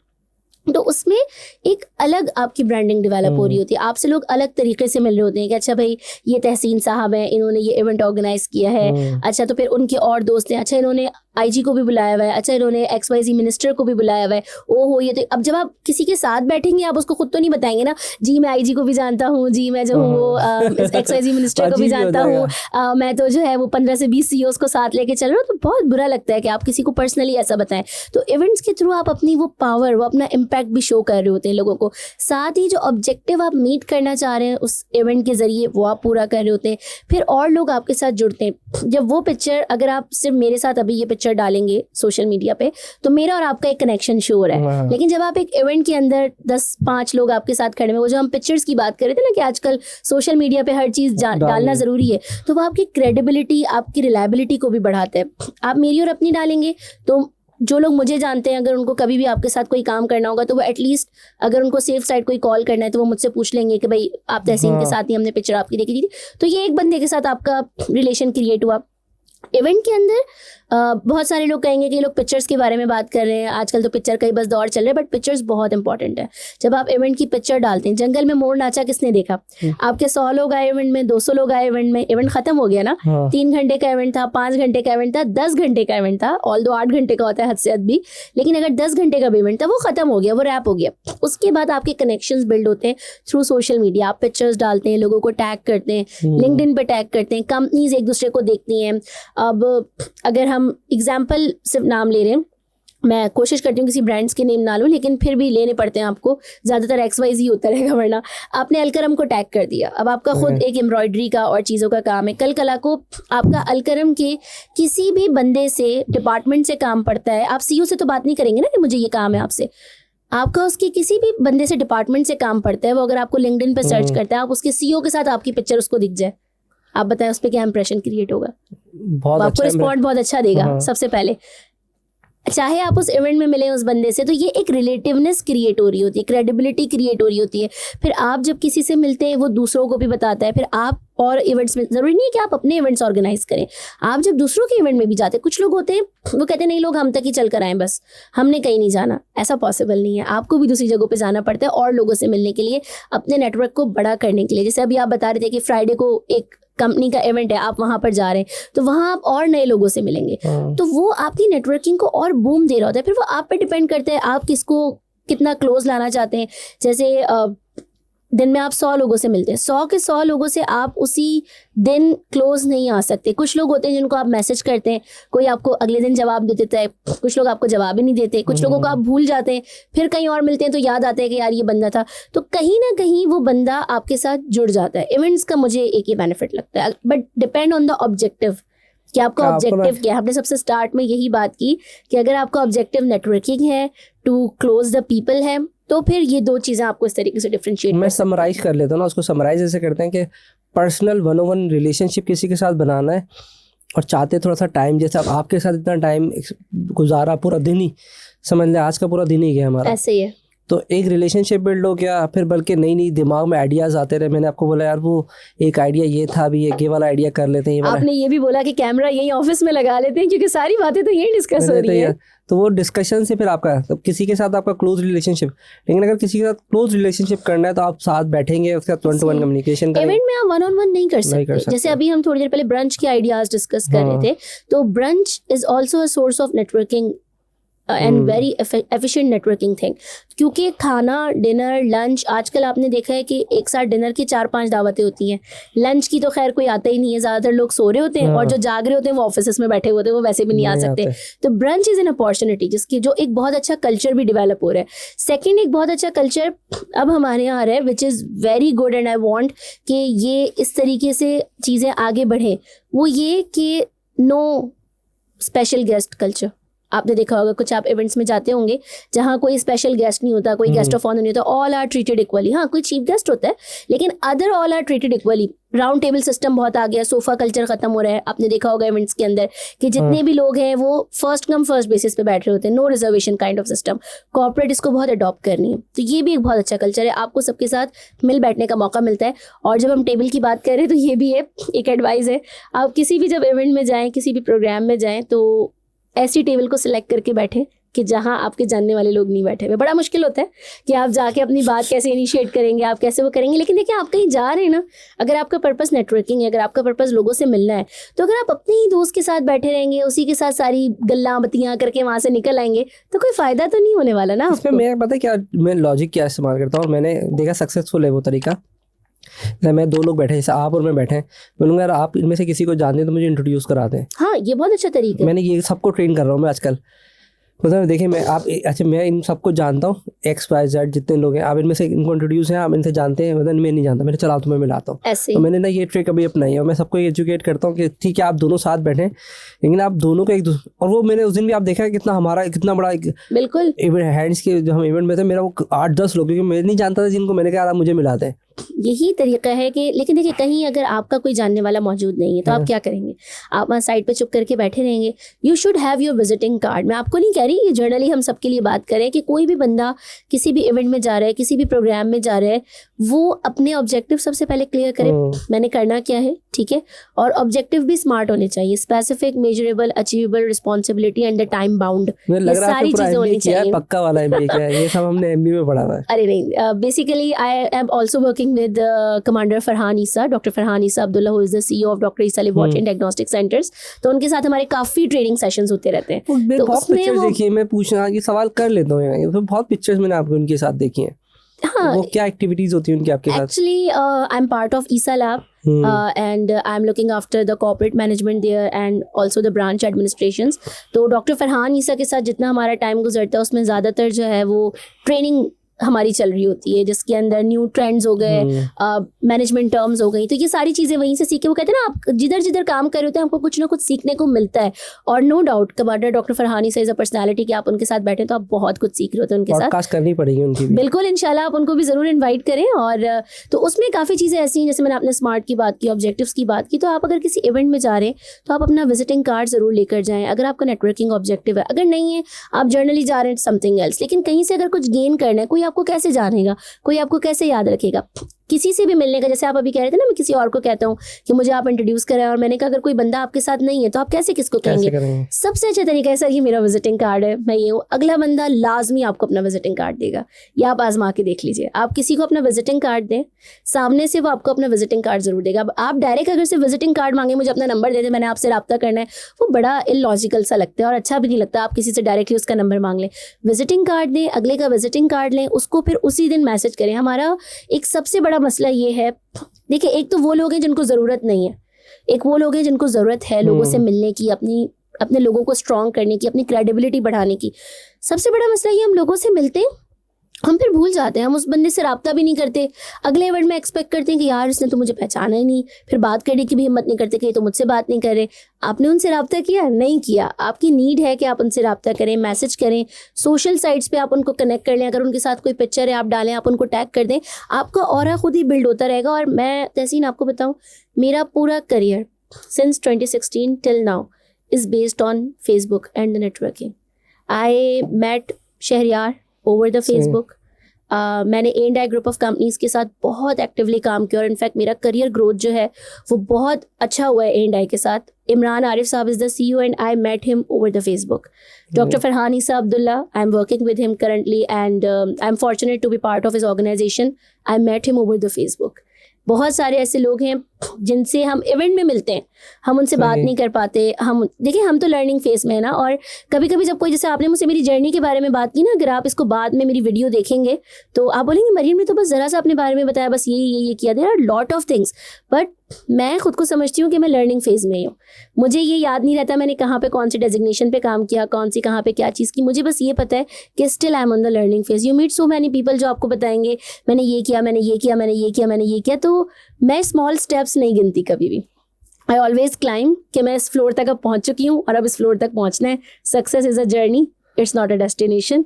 तो पॉइंट मेरा ये था इसके अंदर कि आप जब लोगों से मिल रहे होते हैं, आप कभी कभी उनसे रब्ता नहीं कर पाते, हम फेसबुक पे रब्ता करते हैं उनसे, हम उनको मैसेज करते हैं और कभी भी ऐसा नहीं हुआ कि अगले का रिस्पॉन्स ना आया. अगला बंदा आपको रिस्पॉन्स करता है. Consistency is the key. आपके पास कॉन्टैक्ट नंबर है, आप रिस्पेक्टफुली. अब लोग क्या करते हैं, किसी का नंबर आ गया अपने व्हाट्सएप ग्रुप में उठा के ऐड कर देंगे. शयार से आपकी अभी यही बात चल रही थी ना कि किसी से परमिशन लेना. एक्चुअली एक दफ़ा मैंने नाम नहीं लिया, देखिए इस दफ़ा देखिए मैंने नाम ले लिया ताकि आपकी वो हेडलाइन जो है ना वो गलत साबित हो जाए, जो मैंने अभी स्टार्टिंग में आपको कही थी. तो यूजुअली लोग क्या करते हैं, किसी का कॉन्टैक्ट नंबर आ गया, अब उसको मिस यूज करना शुरू कर देते हैं. उसको व्हाट्सएप ग्रुप में ऐड कर दिया, अपनी सर्विसेज भेजना, अपनी सर्विसेज भेजना शुरू कर दी. एज्यूमिंग के पर्सन, वो जो बंदा है वो आपको बहुत लाइक करेगा, बहुत अच्छा समझेगा. फेसबुक पे एक बंदे ने आपकी फ्रेंड रिक्वेस्ट एक्सेप्ट कर ली, आप अपनी हर पोस्ट पे उसको टैग मारे जा रहे हैं. भाई अगर वो उस पोस्ट के अंदर नहीं है तो एथिकली आप उसको टैग ना करें. ठीक है, आप उसको उसकी टाइमलाइन पे बार बार शो होने के लिए आप करें. ठीक है, कुछ चीज़ें ऐसी होती हैं जो आपको टैग करनी होती हैं. आप किसी ऑर्गेनाइजेशन के इवेंट में गए, आप उस ऑर्गेनाइजेशन को टैग करें. अगर कोई किसी इदारे के साथ काम कर रहे हैं तो आप उसको टैग कर दें. लेकिन हर पोस्ट में जिसमें उसका कोई रोल नहीं है, आपको उसको बॉदर नहीं करना चाहिए. तो कुछ लोग ना अपना ऑरा खुद ही ख़राब कर रहे होते हैं, फिर बाद में सोचते हैं कि यार ये क्या हो गया. कुछ हैं, खैर आपको तो इस बात को मुझे लगता है बहुत सारे लोग मुझसे डिफ़र करेंगे, आप भी कर सकते हैं, बट मेरे लिए बहुत इंपॉर्टेंट है. दैट्स वाई मैं इसमें जिक्र कर रही हूँ. व्हाट्सएप कॉल, बाहर के ममालिक में आप जाएं, WhatsApp is all about your personal people. WhatsApp is all about कि आपका फ्रेंड है तो ही वो आपको व्हाट्सएप पे कॉल कर सकता है. यहाँ किसी के पास नंबर आया नहीं, डायरेक्ट ठग करके व्हाट्सएप कॉल मिला देंगे. कॉल तो मुझे समझ ही नहीं आती है. देखिए मैं आपको पर्सनल एक बात बताऊं, मैंने अपने फ़ोन पे ऐसी स्ट्रेटजी लगाई है, मुझे अनटिल अनलेस किसी का नंबर सेव नहीं ना तो कॉल नहीं कर सकता. ये मैं 5 साल से लगाई हुई अपने फ़ोन पे. अच्छा, अगर आप अननोन नंबर से कॉल करेंगे, क्योंकि मुझे समझ नहीं आता, अगर आपको मुझसे काम है तो आप कॉल पे क्यों कर, मतलब कॉल क्यों. खैर क्योंकि मेरा तो है ही नेटवर्किंग और मेरा कम्युनिकेशन और इन सारी चीज़ों का काम है, तो मैं उस पर ब्रेक नहीं लगा सकती. My point is only that कि अगर आप अदर कंट्रीज़ की बात करें तो वहाँ पे WhatsApp is all about your personal people, your friends. यहाँ पे लोग डायरेक्टली व्हाट्सएप कॉल कर देते, कोई बस सलाम लिख के छोड़ देंगे. भाई you should say your purpose, that who you are. XYZ से बात हुई थी, उन्होंने आपका नंबर दिया था, आप कौन है ये तो बता दें. तो कुछ बेसिक चीज़ें हैं ना जो लर्न करने की, सीखने की बहुत ज़्यादा ज़रूरत है. अगर हम नेटवर्किंग फील्ड की बात करें ना, वो तो बहुत वास्ट है, लेकिन अगर उसका एक फर्स्ट स्टेप की अगर हम बात करें तो बेसिक एथिक्स हैं. टू इंट्रोड्यूस योर सेल्फ, अपने आप को प्रेजेंट करना. 30 सेकेंड्स होते हैं आपके पास किसी से भी बात करते हुए. इधर वो आप व्हाट्सएप कम्युनिकेशन करें, आप उससे डायरेक्ट फिजिकल मीटिंग कर रहे हो, या आप कॉल पे बात कर रहे हो. You have only 30 seconds to create your perception over the person mind, कि वो आपके बारे में क्या सोचेगा, आपके बारे में क्या अंदाजा लगाएगा. वो 30 सेकेंड आपने लूज किए, आप गए. कहते नेवर जज a person by, sorry, never जज a book by its cover, but it's true, people जज बुक बाय इट्स कवर. पढ़ता कौन है, बाद में जाएंगे ना. हमने भी पीछे लगाई हुई, आज तक हमने भी नहीं पढ़ी है. तो जो उसका कवर है, आप अपने आप को तो इतना बनाएं, आप अपनी कम्युनिकेशन के अंदर तो वो चीज़ लाएं कि अगला बंदा आपको रिस्पॉन्ड करे. आप इंटरव्यू सब छोड़ दें, कोई इंटरव्यू के लिए भी जाता है ना, तो वहाँ पे भी अगर उससे आप किसी से भी पूछें कि अपने आप को एक्सप्लेन करें, नहीं वो मैं एजुकेशन बता देंगे बस, और उसके बाद ऐसे चुप करके बैठ जाएंगे. ऐसे नहीं होना चाहिए. अच्छा, इस पर मैंने ना पूरी पॉडकास्ट की, ये बड़ी मुझे इंपॉर्टेंट है. ये भी मुझे अभी समझते कि कुछ 1 साल पहले मुझे पता चला कि 30 सेकंड एलिवेटर पिच कहलाती है. अली दोसा के साथ मैंने इस पर किए और तकरीबन 45. ये बड़ा इंपॉर्टेंट पॉइंट मुझे लगता है कि हर एक को पता होना चाहिए कि आप अगर सलाम करें तो 30 सेकंड का वॉइस नोट कर दें, या कुछ अगर नहीं लिख सकते तो थोड़ा सा लिखें. तो एलिवेटर पिच, उसमें हमने बड़ी डिबेट की है. तो मैं कहता हूँ कम से कम आपकी एक एलिवेटर पिच रेडी होनी चाहिए. मिसाल के तौर पे आपको बिल गेट्स मिल गया लिफ्ट के अंदर, तो इस पर हमने पूरी की है, 30 सेकंड के लिए आपके पास है. तो आप उसको ये बोलोगे नहीं मैं कराची से आया हूँ, यार आपने तो सेल्स जनरेट करनी है ना. आप 30 सेकंड में कैसे बेच सकते हो. तो ये तो आपने बड़ा अच्छा point. You know so many people जिनके बारे में ये है मशहूर कि वो 1 मिनट में करोड़ों की डील कर लेते हैं. कैसे कर लेते हैं ये हम समझते हैं कि वैसे ही उनके बारे में कहा जा रहा है, लेकिन ये पावर ऑफ कम्युनिकेशन है. आपने खुद के क्या पॉइंट्स एक्सप्लेन करने, क्या चीज़ बतानी है, वो सीखने की ज़रूरत है. और हमें कम्युनिकेशन का भी एक गैप है, वो भी आना चाहिए. थोड़ा सा कम्युनिकेशन करते रहेंगे, लोगों के साथ मिलते हैं. इसमें एक पॉइंट था मेरा, एक पर्सनल सवाल है ये, मुझे ये जनरल सवाल नहीं है, मैं रिकॉर्डेड ही रखता हूँ. अच्छा, मैंने एक चीज़ नोट की है, जो रिलेशनशिप बिल्ड होता है ना, वो आपकी 3rd मुलाकात के बाद तो फिर पक्का रिलेशनशिप होता है. ये मेरी एक पर्सनल है। फर्स्ट टाइम पे वो शायद आपको सिर्फ अज्यूम करता है आपके बारे में, सेकंड में वो आपको जानना शुरू करता है, थर्ड में आपको पता चलेगा कि आपका इसके साथ रिलेशनशिप बिल्ड हो गई, ये मेरा है, ये मेरा ऐसा ही है। ऐसे ही है बिल्कुल। देखिए पहली मुलाकात में जब आप किसी से भी मिले, अच्छा जब हम मुलाकात कहते हैं ना तो ये बड़ा कोई डेवलप करता है एक परसेप्शन, तो वो वाली मुलाकात बिल्कुल भी नहीं है। इट्स अ मीटिंग कि आप किसी से भी जब मीटिंग कर रहे हैं, आपने सिर्फ देखा उसको आप खाली, बिल्कुल आप उसके सामने गए, आपने सलाम दुआ की, उसको सिर्फ आपके बारे में पता लगा। कुछ लोग तो याद भी नहीं रखते, ट्रस्ट मी। दिन में आप इतने लोगों से मिलते हैं, आप आज कितने लोगों, अगर किसी इवेंट में जाएं, खैर अगर आप आज किसी इवेंट में नहीं गए तो आपको याद नहीं रहता कितने लोगों से मिले। सेकंड मीटिंग में अगर कोई आपको याद दिला दे तो आपको याद आता है और आप उससे बात करते हैं। थर्ड मीटिंग भी अगर आपकी चलते फिरते हुई है ना तहसीन, तो भी कोई फायदा नहीं है। आपको थर्ड मीटिंग तक इस पॉइंट पे आना होता है कि वो बंदा आपके कितने काम का है। आपने उसके साथ एक बंदे की जानिब से तो इनिशिएट होना ही होता है ना। ऐसा पॉसिबल नहीं है कि मैं और आप इवेंट्स में मिलते रहे ना मैं आपसे कोई काम करना चाहती हूँ ना आप मुझसे कोई काम करना चाहते हैं, तो तीसरी मुलाकात में भी कोई बात नहीं होगी ना। एक बंदे की जानिब से अगर इनिशिएशन हो, एक बंदे की जानिब से अगर अप्रोच ऐसी हो कि यार मुझे इस बंदे के साथ काम करना है, अपनी नेटवर्किंग बिल्ड करनी है, या इनको मैंने अपने नेटवर्क के अंदर लेकर आना है एक इन्फ्लुएंस क्रिएट करने के लिए, तब वो थर्ड मीटिंग में जाके वो क्लाइंट क्लोज करने वाली जो बात होती है वो डिपेंड करता है। लेकिन बस सेल्स ना करें। मैं ऐसा ना हो कि लोग ये समझे कि यार हमने अभी अगर अमेज़न की सर्विसेज दे रहे हैं या किसी और की सर्विसेज दे रहे हैं तो डायरेक्ट पिच कर दें यार आपके अकाउंट के अंदर। डायरेक्ट पिच से कभी भी काम नहीं होता, कभी भी नहीं होता।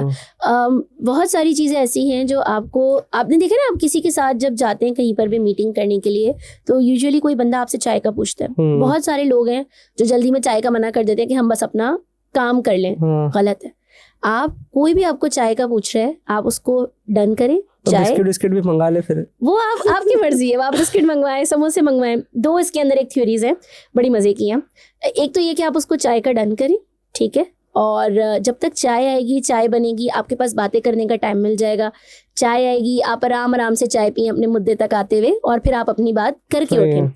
दूसरी थ्योरी ये है कि जब ये मैनेजमेंट की बुक्स में भी है कि जब आप किसी को कोई आपसे कह रहा है कि आप चाय लेंगे या कॉफ़ी, तो ऑर्डर अ कॉफ़ी और उसमें आप कहें कि अ लिटिल शुगर और कोई XYZ उसका एलिमेंट बता दें। Now the person comes under your command, because आपने एक पर्सपेक्टिव डेवलप कर लिया। वो बंदा इस कोशिश में रहेगा कि उसका जो उसका ऑर्डर टेकर था या जो उसका वेटर था या उसका पियोन था, XYZ कोई भी था, वो सही अमाउंट ऑफ कॉफ़ी लेकर आए जैसी बताई गई है, तो वो उस सेंस में चला जाएगा। और जब आप उससे अपनी बात करना शुरू करेंगे तो वो ऑलरेडी उसका झुकाव आपकी तरफ होगा, क्योंकि उसका जहन ये होगा कि यार कोई चीज़ ख़राब ना हो जाए, उन्होंने कॉफ़ी में लिटिल शुगर कही थी, फ्यू ड्रॉप ऑफ लेमन कहे थे, तो वो आ जाए, वैसे ही आ जाए, वो आपकी केयर की साइड पर आ जाएगा। तीसरा इसके अंदर ये है कि जब भी आप किसी से कोई बात कर रहे हो तो always be on the demanding side, कि एक होता है रिक्वेस्टिंग साइड, एक होता है डिमांडिंग साइड। अब डिमांडिंग में ये नहीं, ऑर्डर साइड नहीं होना चाहिए। आपको अपनी कम्युनिकेशन को इस तरह डेवलप करना चाहिए कि वो डिमांडिंग एंड पे जाकर बात कर रही हो। मिसाल के तौर पे अगर हम अभी बात करें, अगर मैं आपको कहूँ कि जैसे मैंने आपको कहा, तहसीन प्लीज मुझे अपना कल मिलने का टाइम दे दीजिएगा। जैसे हमने शाम में कहा, मैंने देखे अगर सहूलत है तो आप आ जाए, हाँ, वरना जबरदस्ती नहीं। तो डिमांडिंग नहीं था ये डिमांडिंग नहीं था, ये तो रिक्वेस्टिंग था ना। तो मैं उसी पे आपको बता, जैसे मैं आपको कहूँ कि तहसीन हमारा कल आप मिलने का मुझे ये टाइम दे दें, या मैं आपको ये कहूँ कि तहसीन कल 5 बजे हम यहाँ पे मुलाकात करते हैं। दो चीज़ें हो गई ना। तो अब मैंने ऑर्डर भी नहीं किया कि आप आओ लाजमी, लेकिन मैंने आपको बता दिया कि 5 बजे यहाँ पे मुलाकात करते हैं। ऑटोमेटिकली आपके माइंड में डेवलप हो गया कि मरियम ने मुझे इन्वाइट भी किया और मुझे 5 बजे यहाँ पहुँचना भी है। तो वो थोड़ा सा एक डिमांडिंग, ऑर्डरिंग और एक रिक्वेस्टिंग में थोड़ा सा फ़र्क होता है। हाँ, आपका ग्रैटिट्यूड का, आपका हम्बलनेस का जो एक वो है दामन, वो कभी भी नहीं छूटना चाहिए। ऐसा नहीं आप बोले मरियम ने ये सारी बातें की थी तो अब हम किसी को बस बदतमीजी से बात करना शुरू कर दें। ये बड़ा अच्छा पॉइंट आपने दिया कि ये मैंने कभी आप टाइम बाउंड बताएं ना किसी को, ये मैं किसी पॉडकास्ट में ओपन एंड में ना छोड़ें कोई भी चीज़, कोई भी कम्युनिकेशन, कोई भी काम जो आप ओपन एंड साइड पे छोड़ देते हैं वो ओपन एंड ही रहता है। आप मुझे कहें कि जिस दिन आपके पास टाइम अवेलेबल हो आप आइएगा, मैं कभी भी टाइम नहीं दूंगी आपको। आपने मेरी ट्रिक देखी है, मेरा अगर आप व्हाट्सएप देखेंगे तो मैंने आपको दिया था, आप स्पेसिफिक बात करते हैं, 2 बजे का टाइम है, ये इतने बजे है, तो फिर बंदे का अपना जहन डेवलप होता है कि ये बंदा मुझसे ये काम कर रहा है। ये तो मैंने कहीं पढ़ा भी था कि यार ओपन एंडेड छोड़ेंगे ना तो वो दिमाग जो है ना उसका इधर उधर सोचता रहता है। ऐसे ही एक बंदा ऑलरेडी अपने कामों में एंगेज है, कोई चीज कर रहा है। बहुत सारे लोगों को मीटिंग के टाइम नहीं मिलते, इसी वजह से नहीं मिलता। आप किसी को कहीं जिस दिन आप अवेलेबल बताइएगा, अब भाई वो बंदा अवेलेबल ही नहीं है, वो बंदा अपने ऑफिस में, अगर आप मुझसे भी बात करेंगे ना, मैं अपने ऑफिस में ऑल टाइम होती हूँ, मेरी 9 to 5 की जॉब है, मैं बैठी हुई हूँ, मैं क्या अवेलेबल, आप मुझे बताएं कि I am coming to meet you, फिर जवाब आएगा कि नहीं मैं अभी इस टाइम पे नहीं हूँ, आप फिर इस टाइम पे आ जाएं। फिर एक सेकंड चीज़ जो आप बात कर रहे थे वो भी बड़ी इंपॉर्टेंट थी, वो कर्टिसी वाली, कि जब आप किसी को एक बार इन्वाइट करते हैं वो बंदा ना पहुंच सके तो वैसा कर्टिसी आपको सेकंड टाइम कोई ना कोई ऑनर कर देता है, कोई ना कोई चीज़ वो आपको इन रिटर्न कर रहा होता है। तो ये सारे रूल्स हैं जो कुछ लोगों को ही समझ आते हैं, और जिनको ये समझ आ गए उनकी गेम पे निकल ये तो मैंने बहुत देखा है। जैसे अभी मैंने इवेंट में किसी को इनवाइट किया, अगर वो नहीं आया तो उसके कहीं ना कहीं, अगर रिस्पेक्टेबल पर्सन है, यहाँ पे कुछ लोग उसका गलत भी इस्तेमाल करते हैं, लेकिन वो कहीं ना कहीं आपको बुलाएगा और कहीं ना कहीं शो करते हैं ना, वो कहता है यार चलो अच्छा ये हो गया, मैं नहीं आ सका या आपके पॉडकास्ट में नहीं आया, पर ये मेरा इवेंट है आप आ जाए। देखिए बहुत सारी जगह ऐसी हैं, हम अपने कॉर्पोरेट में भी ये करते हैं कि हमें पता है वो बंदा नहीं आएगा, ठीक है, लेकिन उसको नेटवर्किंग में रखने के लिए, उसको अपने साथ लिंक अप रखने के लिए, शहरियार साहब तो ये बहुत ज्यादा करते हैं माशाल्लाह, उनका पर्चा लीक कर रही है। देखिए मैंने दूसरी बार उनका खुद से नाम ले लिया, हम उनको नहीं मिस कर सकते ना, मैं रुक गया हर जगह पे मैं भी ये कर रही होती हूँ कि हम उनको इनवाइट कर रहे होते हैं लोगों को, वो आए ना आए रिगार्डलेस ऑफ दिस। क्यों? क्योंकि ये एक तरीके से आपका उनके साथ लिंक रखने का तरीका भी है। अभी कल ही की बात है, हमारे एक बहुत अच्छे दोस्त हैं फारूक कपाड़िया, वो हमें मिले थे, तो उन्होंने हमें मिलते ही बोला कि यार तुम लोग जब भी इनवाइट करते हो बस मेरा चाइना का ट्रिप लग जाता है, मैं चला जाता हूँ। मीन्स उनके कहीं बैक ऑफ द एंड ये था कि यार दे आर द पीपल, जबकि हम बहुत देर से बाद मिले थे, मेरा ख्याल है कोई साल 1.5 साल बाद मिले होंगे, बट उसने मिलते ही ये बात बोली, बिकॉज हमारे इन्विटेशन प्लॉट हो रहे होते हैं। तो यूजुअली लोग क्या करते हैं, वो मेरे इवेंट में नहीं आया तो अब बस उससे कोई नाक लगा ली और अब उसको नेक्स्ट टाइम नहीं बुलाना। भाई उसकी XYZ कोई भी मजबूरी हो सकती है, आप अपनी कनेक्टिविटी में उसको रखें, आप उसको मैसेज करते रहें, आप उसका हाल चाल पूछते रहें, लेकिन खुदारा वो गुड मॉर्निंग वाले मैसेजेस ना किया करें किसी को भी। एक बड़ा ट्रेंड है, लोग समझते हैं कि जी हम किसी को गुड मॉर्निंग का मैसेज करेंगे ना तो बस सुबह उसकी हमारे ही सलाम से होगी, हमारे ही मैसेज से होगी, वो तो बैठा हुआ है बस इंतजार कर रहा है कि आपका मैसेज आए तो सुबह हो। इतना भरा हुआ होता है यार, बुरा लगता है। बहुत सारे लोग वैसे भी बहुत भरा हुआ होता है। हाँ, बहुत सारे लोग आपको म्यूट कर देते हैं, आपको पता भी नहीं होता। मैं एक और ट्रिक बताऊं, मैंने एक और काम किया हुआ है, मैंने आर्काइव में डाला हुआ है मेरे ग्रुप्स को भी आर्काइव में डाल दिए। ओह माय गॉड, क्या करूं भाई, अब अगर नजर लगाए सोशल एक्टिविटी। नहीं, ग्रुप्स में तो खैर बिना पूछे कभी भी किसी को ऐड नहीं करना चाहिए, और ग्रुप्स में भी आप बिना वजह की पोस्टिंग करें। अब मुझे पता है, कॉमन सेंस है, मैं आप ग्रुप में मैं एक पोस्ट डाल दी, कोई मेरे लिए बैठा हुआ है मेरी पोस्ट के लिए कि वो रीड करेगा। कम्युनिटी ग्रुप्स जैसे बने हुए ना, जो व्हाट्सएप चैनल वगैरह अब इंट्रोड्यूस हुए, ये बहुत एक इफेक्टिव वे है कि आप अपनी कम्युनिटी ग्रुप्स बना के उसके अंदर चीज़ें डालें। देखिए हर चीज़ की कुछ फ़ायदे भी हैं, कुछ नुकसानात भी हैं। अब कहीं पे आप 500 लोगों का ग्रुप बनाते हैं, कोई 5-10 आपके उसके अच्छे लोग आपके निकल आते हैं, वो एक अलग चीज़ है। डिपेंड करता है आप किन लोगों के साथ अपना ग्रुप बना रहे हैं, डिपेंड करता है कि कोई आपको जानता है नहीं जानता, आप कितना किसी की पर्सनल स्पेस में इंटरफेयर कर रहे हैं कि नहीं कर रहे। सही है। आखिरी सवाल और फिर हम क्लोजिंग की तरफ, खतरनाक सवाल है फाइनली। सवाल तो मेरे भी बहुत सारे हैं, लेकिन मैं कोशिश करता हूँ कि इसको क्लोजिंग की तरफ लेके चलना है। हम ये कहते हैं कि जैसे अगर हमने एक परसेप्शन ली है पॉडकास्टर बहुत पैसे बनाते हैं, मैं जरा ग्राउंड बना दूं ना पहले कि भाई बहुत सारे लोगों को होता है कि यार ये तो बड़ा छाप रहा है भाई ये तो, और वो हर कोई एक दूसरे को देख के आ रहा है, और सारे, अब मुझे लगता है कि 2025 का एंड होकर बहुत सारे पॉडकास्टर्स चले जाएंगे, बिकॉज क्या आप बगैर शौक के नहीं कर सकते। जैसे आपने इवेंट का कहा ना, AC ऑन कर दो, मेरे ख्याल से थोड़ा सा हल्का हो गया है, थोड़ा AC तेज करना। नहीं, वो मेरा ख्याल है वो लाइट भी पड़ी होती है ना चेहरे के ऊपर, तो मुझे गर्मी भी लग रही है। तो पॉडकास्टर को देख के वो आ जाते हैं कि भाई बहुत पैसा है, बैठ के बात ही तो करनी है और क्या करना है। और आई सॉ दैट कि मैंने कोई तकरीबन 40-50 पॉडकास्टर्स देखे हैं, एंड देन मूव बैक हो रहे हैं वो कहीं ना कहीं। अब मुझे ऐसा लगता है कि शायद बहुत सारे इवेंट्स खड़े आपके पास में आने वाला हूँ ग्राउंड बना के ना, तो बहुत सारे इवेंट्स आने शुरू हो गए हैं, मुझे ऐसा लगता है। तो शायद उनको लगता है शायद इसमें भी पैसा है और बहुत नेटवर्किंग है। तो what exactly do you think कि किसको आना चाहिए इवेंट मैनेजमेंट में? बिकॉज आपका एक्सपीरियंस है, एक जर्नी 5-10 साल की हैगी, बड़े बड़े CEOs लेवल के लोगों को इनवाइट किया है, वो आए हैं, उनकी भी कुछ ना कुछ टर्म्स एंड कंडीशंस होती है, आई नो दैट। तो आप क्या सजेस्ट करोगे कि सिर्फ पैसे देख के आ जाना चाहिए, और क्या पैसे भी हैं या नहीं? अच्छा, इवेंट मैनेजमेंट की सिर्फ बात नहीं है, बात ये है कि किसी भी दौड़ में बिला मकसद तो नहीं भागना चाहिए। लेकिन हम करते हैं, हमारी कौम, हमारे लोगों की आदत है, हमारी आदत हो गई है। इनकम हर जगह है, अगर आप डेडिकेशन पैशन के साथ काम करें। और मेरा मानना ये है, खासकर क्योंकि मैं जिस एज ग्रुप का हिस्सा हूँ, हमारे लिए तो सेल्फ एक्चुअलाइजेशन बहुत बाद में है, एक सस्टेनेबिलिटी मॉडल बहुत ज़्यादा ज़रूरी है। बहुत सारे सोशल साइड पे भी नौजवान लड़के लड़कियां जब काम कर रहे होते हैं तो मैं उनको भी कहती हूँ कि भाई कुरान में भी है कि पहले अपना एक हाथ से अपने लिए मदद करो, फिर आप दूसरा हाथ दूसरे की जानिब बढ़ाओ ना। तो पॉइंट ये है कि आप अपना सस्टेनेबिलिटी मॉडल डेवलप करें। किसी भी दौड़ में अगर आप भाग रहे हैं, आपको पता होना चाहिए आपने इससे क्या अचीव करना है। अगर स्पेसिफिक इवेंट मैनेजमेंट की बात की जाए तो ये हलवा नहीं है, बड़ा मुश्किल काम है।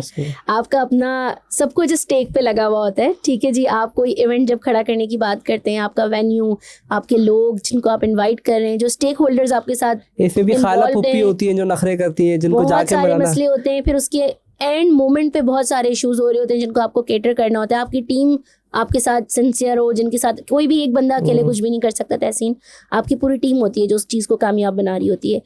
रातों को आपको जागना पड़ता है, सुबह आपको रेडी होके बैठना पड़ता है। बहुत सारी ऐसी चीज़ें जहाँ आपको एंड मोमेंट पे डिसीजंस लेने होते हैं चीज़ों को चेंज करने के, ये कर सकते हैं, ये कर सकते हैं, ये नहीं कर सकते। तो एक पूरा प्रोसेस है जिसके बाद आप एक इवेंट प्रोड्यूस कर पाते हैं। अच्छा, there is a difference between event management and the event organiser, ठीक है। इवेंट ऑर्गेनाइजर वो होता है जो किसी इवेंट को ऑर्गेनाइज कर रहा है, कंडक्ट कर रहा है। कोई एक कंपनी है, वो उसका इवेंट है, वो उसको ऑर्गेनाइज कर रही है। लेकिन event management is a company जो कि उसको रिसोर्सेज अरेंज करके दे रही है, उसका इवेंट मैनेज करके दे रही है। तो दोनों का प्रेशर बड़ा डिफरेंट होता है। ये एक तो दोनों सेम ही लगा मुझे। आपको सेम लगा, लेकिन बहुत सारे लोग इसको सेम ही समझते हैं, क्योंकि हमारे यहाँ पे event management as a business जो लोग काम कर रहे हैं वो इस चीज़ को समझते हैं कि इवेंट मैनेजमेंट एक इंटायरली डिफरेंट फील्ड है, इवेंट ऑर्गेनाइज इंटायरली डिफरेंट है। ऑर्गेनाइज में तो आप रिसोर्सेज अरेंज करेंगे। आप शादी का फंक्शन होता है, ठीक है। इवेंट ऑर्गेनाइजर वो होता है जिसकी घर में शादी हो रही है। इवेंट मैनेजमेंट वो होती है जो उसको, कुछ लोग है ना जो इवेंट मैनेजमेंट कंपनियों, ये आपको एग्जांपल इजी समझ आ गई होगी। ऑर्गेनाइजर वो है जिसके बेटे की शादी हो रही है या तो बेटी की शादी हो रही है। ऐसे ही ऑर्गेनाइजर कंपनी वो है जो अपना प्रोडक्ट लॉन्च कर रही है। ऑर्गेनाइजर कंपनी वो है जो किसी के लिए, जो अपने लिए एक डिनर होस्ट करना चाह रही है। अब इवेंट मैनेजमेंट वो है जो शादी का हॉल बुक कर रही है, जो खाने बुक कर रही है, जो वहाँ पे खड़ी रहेगी, जो वेटर होंगे जो सर्व करेंगे, वो सारे इवेंट मैनेजमेंट के अंडर आ जाते हैं। तो ये दो चीज़ें अलग अलग हैं। कंपनी के लिए जब हम काम कर रहे होते हैं तो वो बिल्कुल एक अलग प्रेशर होता है। जब आपका अपना इवेंट होता है तो वो आपकी अपनी इज्जत स्टेक पर होती है, उसका एक अलग प्रेशर होता है। इनकम इसके अंदर बहुत है अगर आप राइट डायरेक्शन में काम करें। इवेंट मैनेजमेंट की फील्ड के अंदर प्लेयर्स भी बहुत कम है, जायंट्स भी बहुत कम है, और लोअर लेवल पे भी बहुत कम है। स्कोप बहुत ज़्यादा है। क्यों? क्योंकि इनिशियल आपको सामने वाले की, अगर किसी और का इवेंट है तो पहले तो मैं वो बात करूंगी कि उसकी इन्वेस्टमेंट होती है, आपने उसको प्रोसीड करना होता है, ठीक है। लेकिन सेकंड, अगर आप अपनी इन्वेस्टमेंट कहीं पे लगा रहे हैं तो उसमें फिर अदर आपके ऑप्शंस होते हैं जिसके थ्रू आप खुद बनकर मैनेजमेंट भी खुद कर। यस, तो उसमें फिर आपके अदर ऑप्शंस होते हैं कि आप फिर वही ऑब्जेक्टिव की सारी बात अगर इस पॉडकास्ट की भी निकाली जाए ना तो एक ही है जिस पे हम बात करें, वो ऑब्जेक्टिव है, ठीक है। तो आपकी ऑब्जेक्टिविटी पे डिपेंड करता है। अगर आपका अपना इवेंट है, आप किसी इवेंट से अर्न करने के लिए काम कर रहे हैं, कुछ इवेंट्स ऐसे होते हैं ना, कुछ चैरिटी इवेंट है, ठीक है। तो अगर उससे जो अर्निंग आ रही है, किसी ने टिकट्स खरीदे हैं, किसी ने चीज़ें खरीदी हैं, तो वो चैरिटी इवेंट की पेमेंट कहीं और जा रही होती है। तो आपका ऑब्जेक्टिव बिल्कुल डिफरेंट हो गया, वो आपकी अर्निंग में नहीं आया, आपने चैरिटी के लिए दे दिया। XYZ फर्म नॉमिनेट होती है कि हम इस फाउंडेशन को देंगे। अब जैसे हम Sindh culture day family festival करते हैं हर साल के आखिर में, जो फर्स्ट संडे ऑफ दिसंबर होता है वो Sindh culture day family festival कहलाता है, और उसको हम सेलिब्रेट करते हैं।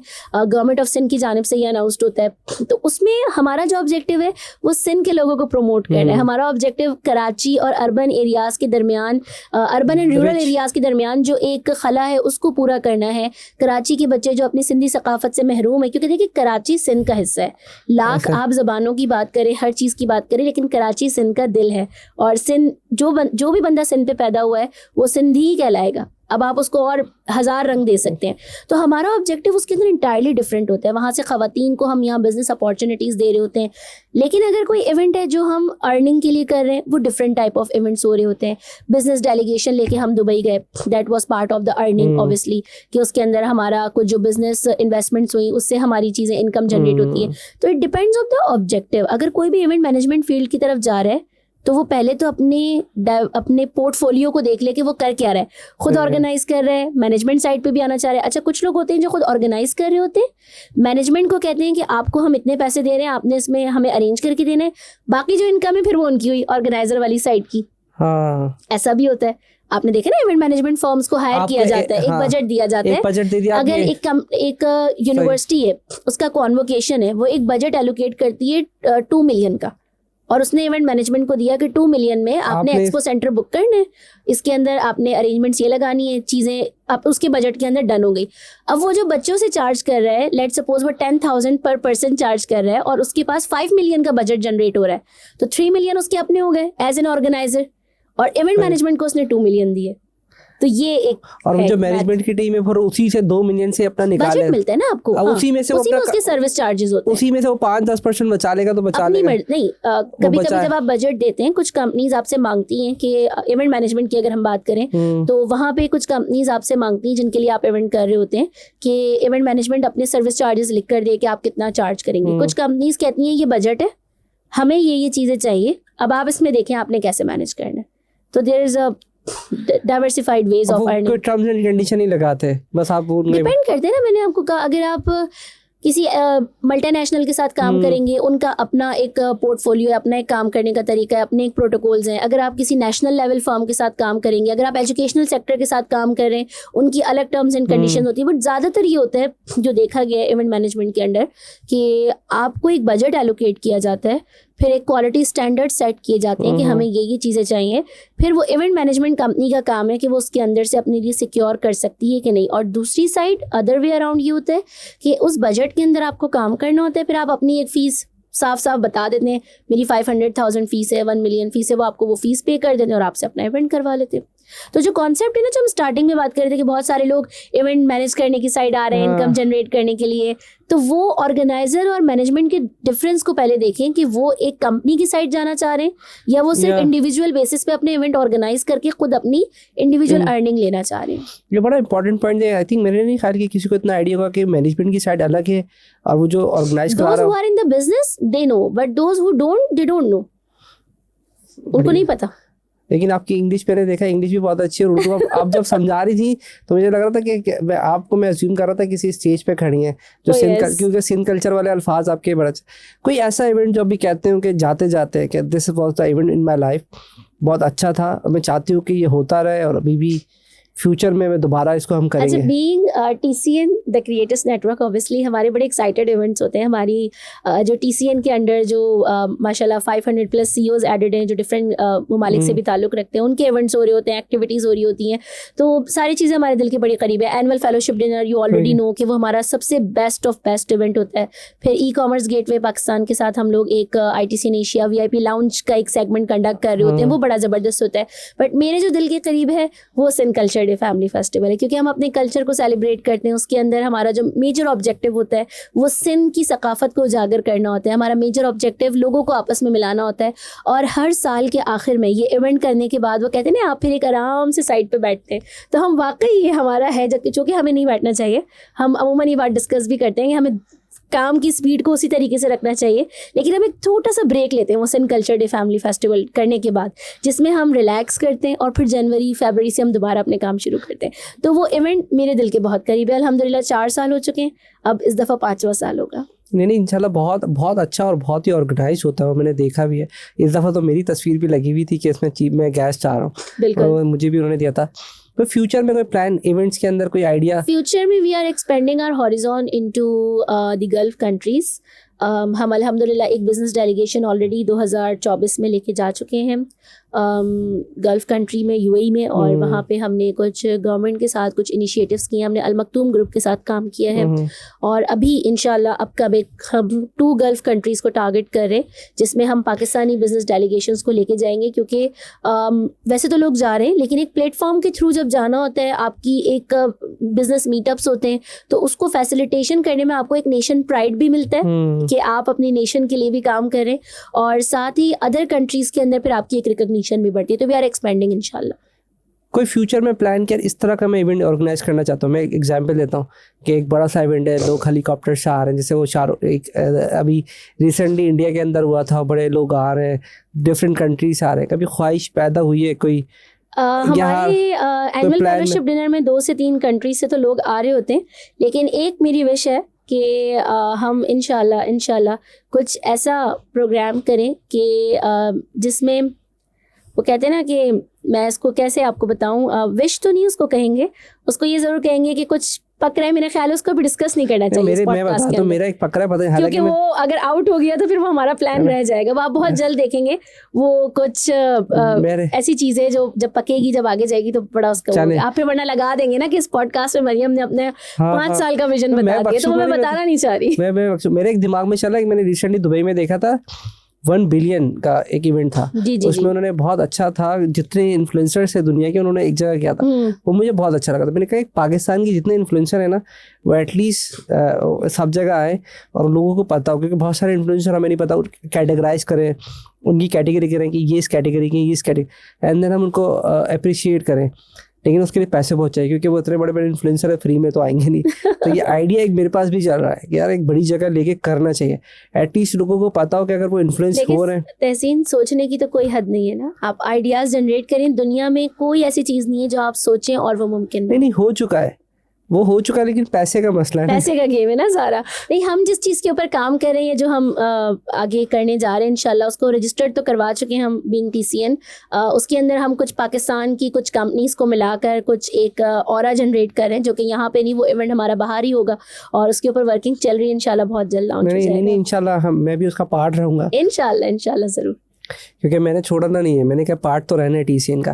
कोई ऐसी बात, बस हम क्लोजिंग पे चलते हैं कि जब मैं, और ये सबसे करता हूँ सवाल कि यार जब पॉडकास्ट पे कोई गेस्ट आते हैं, मैं किसी के पास जाता हूँ तो मैं थोड़ी तैयारी करता, हो सकता है यार ये मुझसे जर्नी पूछ ले या मेरे से फैमिली का पूछ ले, या मुझसे कोई ऐसा सवाल जो दिमाग में हो के वहाँ से आते हैं कि यार ये वाला सवाल ना कर ले, या ये सवाल का जवाब मैं ये दूंगा, मैंने वो सवाल ही ना किया हो, ऐसा कुछ हुआ है? नहीं, आपके पॉडकास्ट एक कंप्लीट था माशाल्लाह। आपने जो चीज़ मुझसे पहले से डिस्कस की थी कि इन एट्रीब्यूट्स पे हम बात करेंगे, नहीं, वो आज हम बेसिकली पॉडकास्ट से पहले काफ़ी देर ज़्यादा बैठ गए ना। अगर मैं डायरेक्टली आपकी प्रोग्राम में बैठती तो वो क्वेश्चंस मुझे भी नहीं पता होते। लेकिन मेरा ये ज़रूर था कि एक हेल्दी डिस्कशन हो, और जैसे मैंने आपको पॉडकास्ट के स्टार्ट में बताया था कि मैं थोड़ा सा, क्योंकि एक होस्ट साइड है मेरी, मैं खुद सवाल करने वालों में से हूँ, तो जवाब देने में मुझे थोड़ा प्रॉब्लम होता है। मैं ज़्यादातर सवाल वाले एंड पर आ जाती हूँ, पॉडकास्ट में भी आपने नोटिस किया होगा।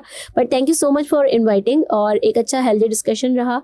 नेक्स्ट भी इंशाल्लाह जो भी इस तरीके की चीज़ें होती हैं उसमें हम आपकी YouTube चैनल पे देख रहे होते हैं, गेन विद तहसीन, तो उसमें हम भी लर्न कर रहे होते हैं। And thank you for providing with opportunity कि लोग मुझसे भी लर्न करें। नहीं, आपसे हमने एक तो इवेंट मैनेजमेंट का तो कुछ सीखा है कि इवेंट को ऑर्गेनाइजर कौन होते हैं, ये दिस इज लर्निंग करंटली। एक चीज़ लर्निंग के अंदर अगर आप बात करें ना, क्लोज करते हुए बस मैं एक बात करूंगी कि इवेंट्स के अंदर 100% 50% कुछ भी नहीं होता। इवेंट के अंदर प्री इवेंट भी उतनी मेहनत आपको करनी होती है, ऑन इवेंट भी उतनी मेहनत करनी होती है, और पोस्ट इवेंट भी उतनी मेहनत करनी होती है। पोस्ट इवेंट तो नहीं है, फिर तो सब खुद ही पोस्ट कर रहे होते तस्वीरें। पोस्ट इवेंट भी आपकी मेहनत है। अगर आपकी इवेंट में कवरेज हो गई, बहुत सारे इवेंट्स में आप जाते होंगे, आपको पिक्चर्स नहीं मिलती, ऐसे ही है। एक दिन हो जाता है, 2 दिन, तीसरे दिन आप खुद ही भूल जाते हो उस इवेंट को, आपकी और कोई मसरूफियत आ जाती है, और वो इवेंट आपकी टाइमलाइन पे तो एटलीस्ट हाईलाइट नहीं हो पाता। ऐसे ही है। तो पोस्ट इवेंट भी उतनी मेहनत है, आपको उसकी रिपोर्ट बनाना, आपको लोगों को उसकी पिक्चर्स शेयर करना, उस इवेंट के बाद कि अगर कोई ऑब्जेक्टिव्स थे, कोई कुछ पॉलिसी फॉर्मेशन पे इवेंट्स हो रहे होते हैं, कोई अगर चैरिटी इवेंट है तो उसकी कितनी डोनेशंस कलेक्ट हुई हैं, क्या हुआ है, वो सब आपको लिखना। जैसे हम सिंध कल्चर की मैंने बात की, तो वो इवेंट होने के बाद हमारे जितने भी स्टॉल होल्डर्स होते हैं उन सब की लिस्टिंग्स, उनको रिस्पॉन्सेज, हमारा क्या उससे जनरेट हुआ, वो सारी चीज़ें हम डिस्कस कर रहे होते हैं। तो प्री इवेंट भी उतनी मेहनत होती है एक इवेंट को खड़ा करने में, पोस्ट इवेंट भी उतनी मेहनत होती है, और ऑन इवेंट भी उतनी मेहनत होती है। अगर लोग ये समझते हैं कि इवेंट करने के बाद काम खत्म हो गया, तो काम खत्म नहीं हुआ। जस्ट लाइक अभी थोड़ी देर पहले आपसे बात हो रही थी कि आपका एक इवेंट होने के बाद अपॉर्चुनिटीज़ आपके पास आई, तो वो भी तो पोस्ट इवेंट वर्किंग है ना। अगर आप उसको रिस्पॉन्ड नहीं करेंगे तो उससे आप जनरेट कुछ नहीं कर सकते ना। Generation is not about income कि आप उससे इनकम ही जनरेट करें, जनरेट तो कुछ भी हो सकता है। तो वो पोस्ट इवेंट में ही तो आता है कि आपको एक इवेंट करने के बाद कुछ लोगों ने कॉल किया, किसी ने कोई चीज़ डिस्कस किया, अब आपने उस पर प्रोसीड ही नहीं किया, वो 1 हफ्ते बाद भूल जाएगा आपका इवेंट कैसा था, क्या था, कौन तहसीन। लेकिन अगर अगले दिन, 2 दिन, 3 दिन बाद आपने उसको उसकी बात का जवाब दे दिया, उससे और आपने आगे अपनी अपॉर्चुनिटीज़ को कनेक्ट कर लिया, तो आप तो और आगे निकल जाएंगे ना। ये फिर इसका मतलब है एक मिस्टेक ये हुई हमसे कि हमें जो है ना फोटोग्राफर को एक्टिव रखना था कि नेक्स्ट डे भी तुम्हें काम करना है, सबसे पहले लोगों को पिक्चर्स दें ताकि लोग उस पर लगाएं। फोटोग्राफर से आप रात को ही पिक्चर्स ले लें, जैसे ही आपका इवेंट डन होता है ना, आप अपने लैपटॉप में उससे, बेचारे को पहले से टाइट करके रखना पड़ेगा कि फिर तुम्हारा इवेंट अभी खत्म नहीं हुआ, कि उसी वक्त रेडी करें, उसी वक्त पिक्चर्स बनाए और उसी वक्त लोगों को दे, ताकि वो अपनी जर्नीज को, उस पर हमने थोड़ा डिले किया क्योंकि सैटरडे संडे का ऑफ आ गया, तो मैंने कहा भाई 2 दिन के बाद नेक्स्ट टाइम इसको आप ओवरकम कर लीजिएगा। ये एक मेरी शायद मुझे मिस्टेक लगी भी नहीं, तो अभी आपने जब मैं डिस्कशन कर रहा हूँ तो मुझे एनालाइज हुआ कि और 2 दिन तक मैंने कहा यार अभी रुक जाओ यार, मंडे को ले लेना, अभी क्या संडे को मैं लोग आपसे मांग रहे होंगे, ऐसा बहुत हुआ मांगे, ना? हाँ। क्योंकि इतनी ज़्यादा दुनिया फास्ट हो गई है। आपने आज किसी को इफ्तार पे बुलाया है, वो सहरी में गया किसी के पास, अगले दिन उसका कोई इवेंट था, अब वो एक ऐसे पेस ऑफ टाइम में आ गया कि वो आपकी पिक्चर्स अब नहीं पोस्ट कर सकता जो वो कर सकता था, क्योंकि उसके पास इतनी सारी चीज़ें आती चली गई। अब वो पोस्ट भी नहीं करेगा, उसका रह जाएगा। कभी हुआ होगा ऐसा भी कि आपके पास भी किसी की जगह से लेट पिक्चर्स आई होंगी तो आपने पोस्ट नहीं की होंगी क्योंकि आप किसी और काम में एंगेज हो गए?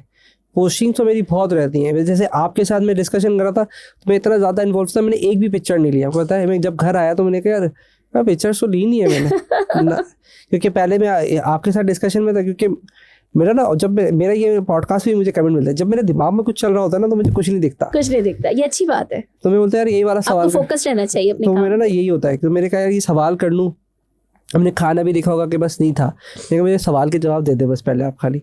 तो इस चक्कर में मेरी चीज़ें फिर दूसरी डिस्टर्ब होती है। जब मैं इसी वजह से जब पॉडकास्ट में मुझे कमेंट भी पढ़ते हैं यार पहले सामने लेके पूरी बात करनी, मैंने कहा वो बात कर लेगा, बाद में भी पहले मेरी बात का जवाब आना चाहिए। तो ये थोड़ा सा फोकस है। बाकी बहुत अच्छा लगा। कोई व्यूवर्स को मैसेज देना चाहें जो कि स्पेशली वो एरिया कवर कर सकती हैं जो कि इवेंट के अंदर आ रहे हैं, जो इवेंट मैनेजमेंट में आ रहे हैं, हमारे यहाँ ज़्यादातर स्किल बेस्ड पॉडकास्ट है। ऐसी जर्नी में आपको लगा कि यार ये मैसेज मैं यूथ को देना चाहती हूँ, ज़्यादातर यूथ ही है हमारे पास, या जर्नल भी दे सकती हैं, कोई भी मैसेज आप देना चाहें? मैं यूथ को ही मैसेज देना चाहूँगी, इन जनरल भी हो सकता है वो, लेकिन वही बात है कि हमारी माशाल्लाह जो ज़्यादा पॉपुलेशन है वो यूथ पर है। जो भी काम करें वो दिल से करें। हम इवेंट मैनेजमेंट को सिर्फ यहाँ पे डिस्कस नहीं कर रहे, हम हर फील्ड की बात कर रहे हैं। आप अपने आप को उसमें इन्वेस्ट करें, फिर उसके रिजल्ट्स आप देखें आपको कितने अच्छे मिलते हैं। और एक चीज़ जो हमेशा याद रखें, जो मैंने ड्यूरिंग पॉडकास्ट भी कही है, कि आपकी सक्सेस एक जर्नी है, वो कोई डेस्टिनेशन नहीं है। यूजुअली किसी एक पॉइंट पे पहुंचने के बाद अगर आप रुक जाते हैं तो आप अपने आप को ख़त्म कर रहे हैं। आप लर्न करते रहें, आगे बढ़ते रहें, और किसी भी चीज़ में अगर आप महारत हासिल कर लेते हैं तो मेरा मशवरा ये है कि उसको छोड़ के और कोई नई चीज़ हासिल करें, क्योंकि आपकी ग्रोथ वहीं रुक जाती है जहाँ आप खुद को माहिर समझना शुरू होते हैं।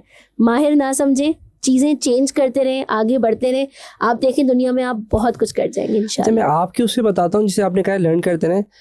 जब मैं आपसे बात कर रहा था तो मुझे स्टार्टिंग में नहीं पता था कि आप भी ChatGPT यूज़ कर रही होंगी। जैसे एक बस नहीं था दिमाग में कि यार एक इवेंट मैनेजमेंट वाला बंदा है, तो आपने कहा, अब मैंने आपको देखा यार अपनी टेक्नोलॉजी यूज़ करें। इवन मैंने देखा आपके टैग्स देखे, तो मैं लोगों को बताना चाह रहा हूँ कि हर एरिया के अंदर लोग टेक्नोलॉजी का इस्तेमाल कर रहे हैं, तो अपने आप को ग्रोथ तो करना है। एवरीवेयर आपको हर ज़माने के साथ चेंज होना पड़ता है। आप ये नहीं कह सकते कि हम इस चीज़ को अपने साथ इनकॉर्पोरेट नहीं करेंगे। इवेंट मैनेजमेंट में ही आप देख लें कि अब तो पूरी, इसमें भी देखिए फिर बहुत लंबी बात हो जाएगी कि आप कितने सारे डिज़ाइंस हैं, कितनी सारी चीज़ें हैं जो पहले एक 3D आर्टिस्ट बैठ के बनाया करता था। जब हमने किसी को भी इवेंट पिच करना होता था कि ऐसा स्टेज होगा, ऐसी चेयर्स होंगी, और उसके लिए तकरीबन 2 दिन रिक्वायर्ड होते थे कि एक बंदा बैठ के उसको पूरा डेवलप करे।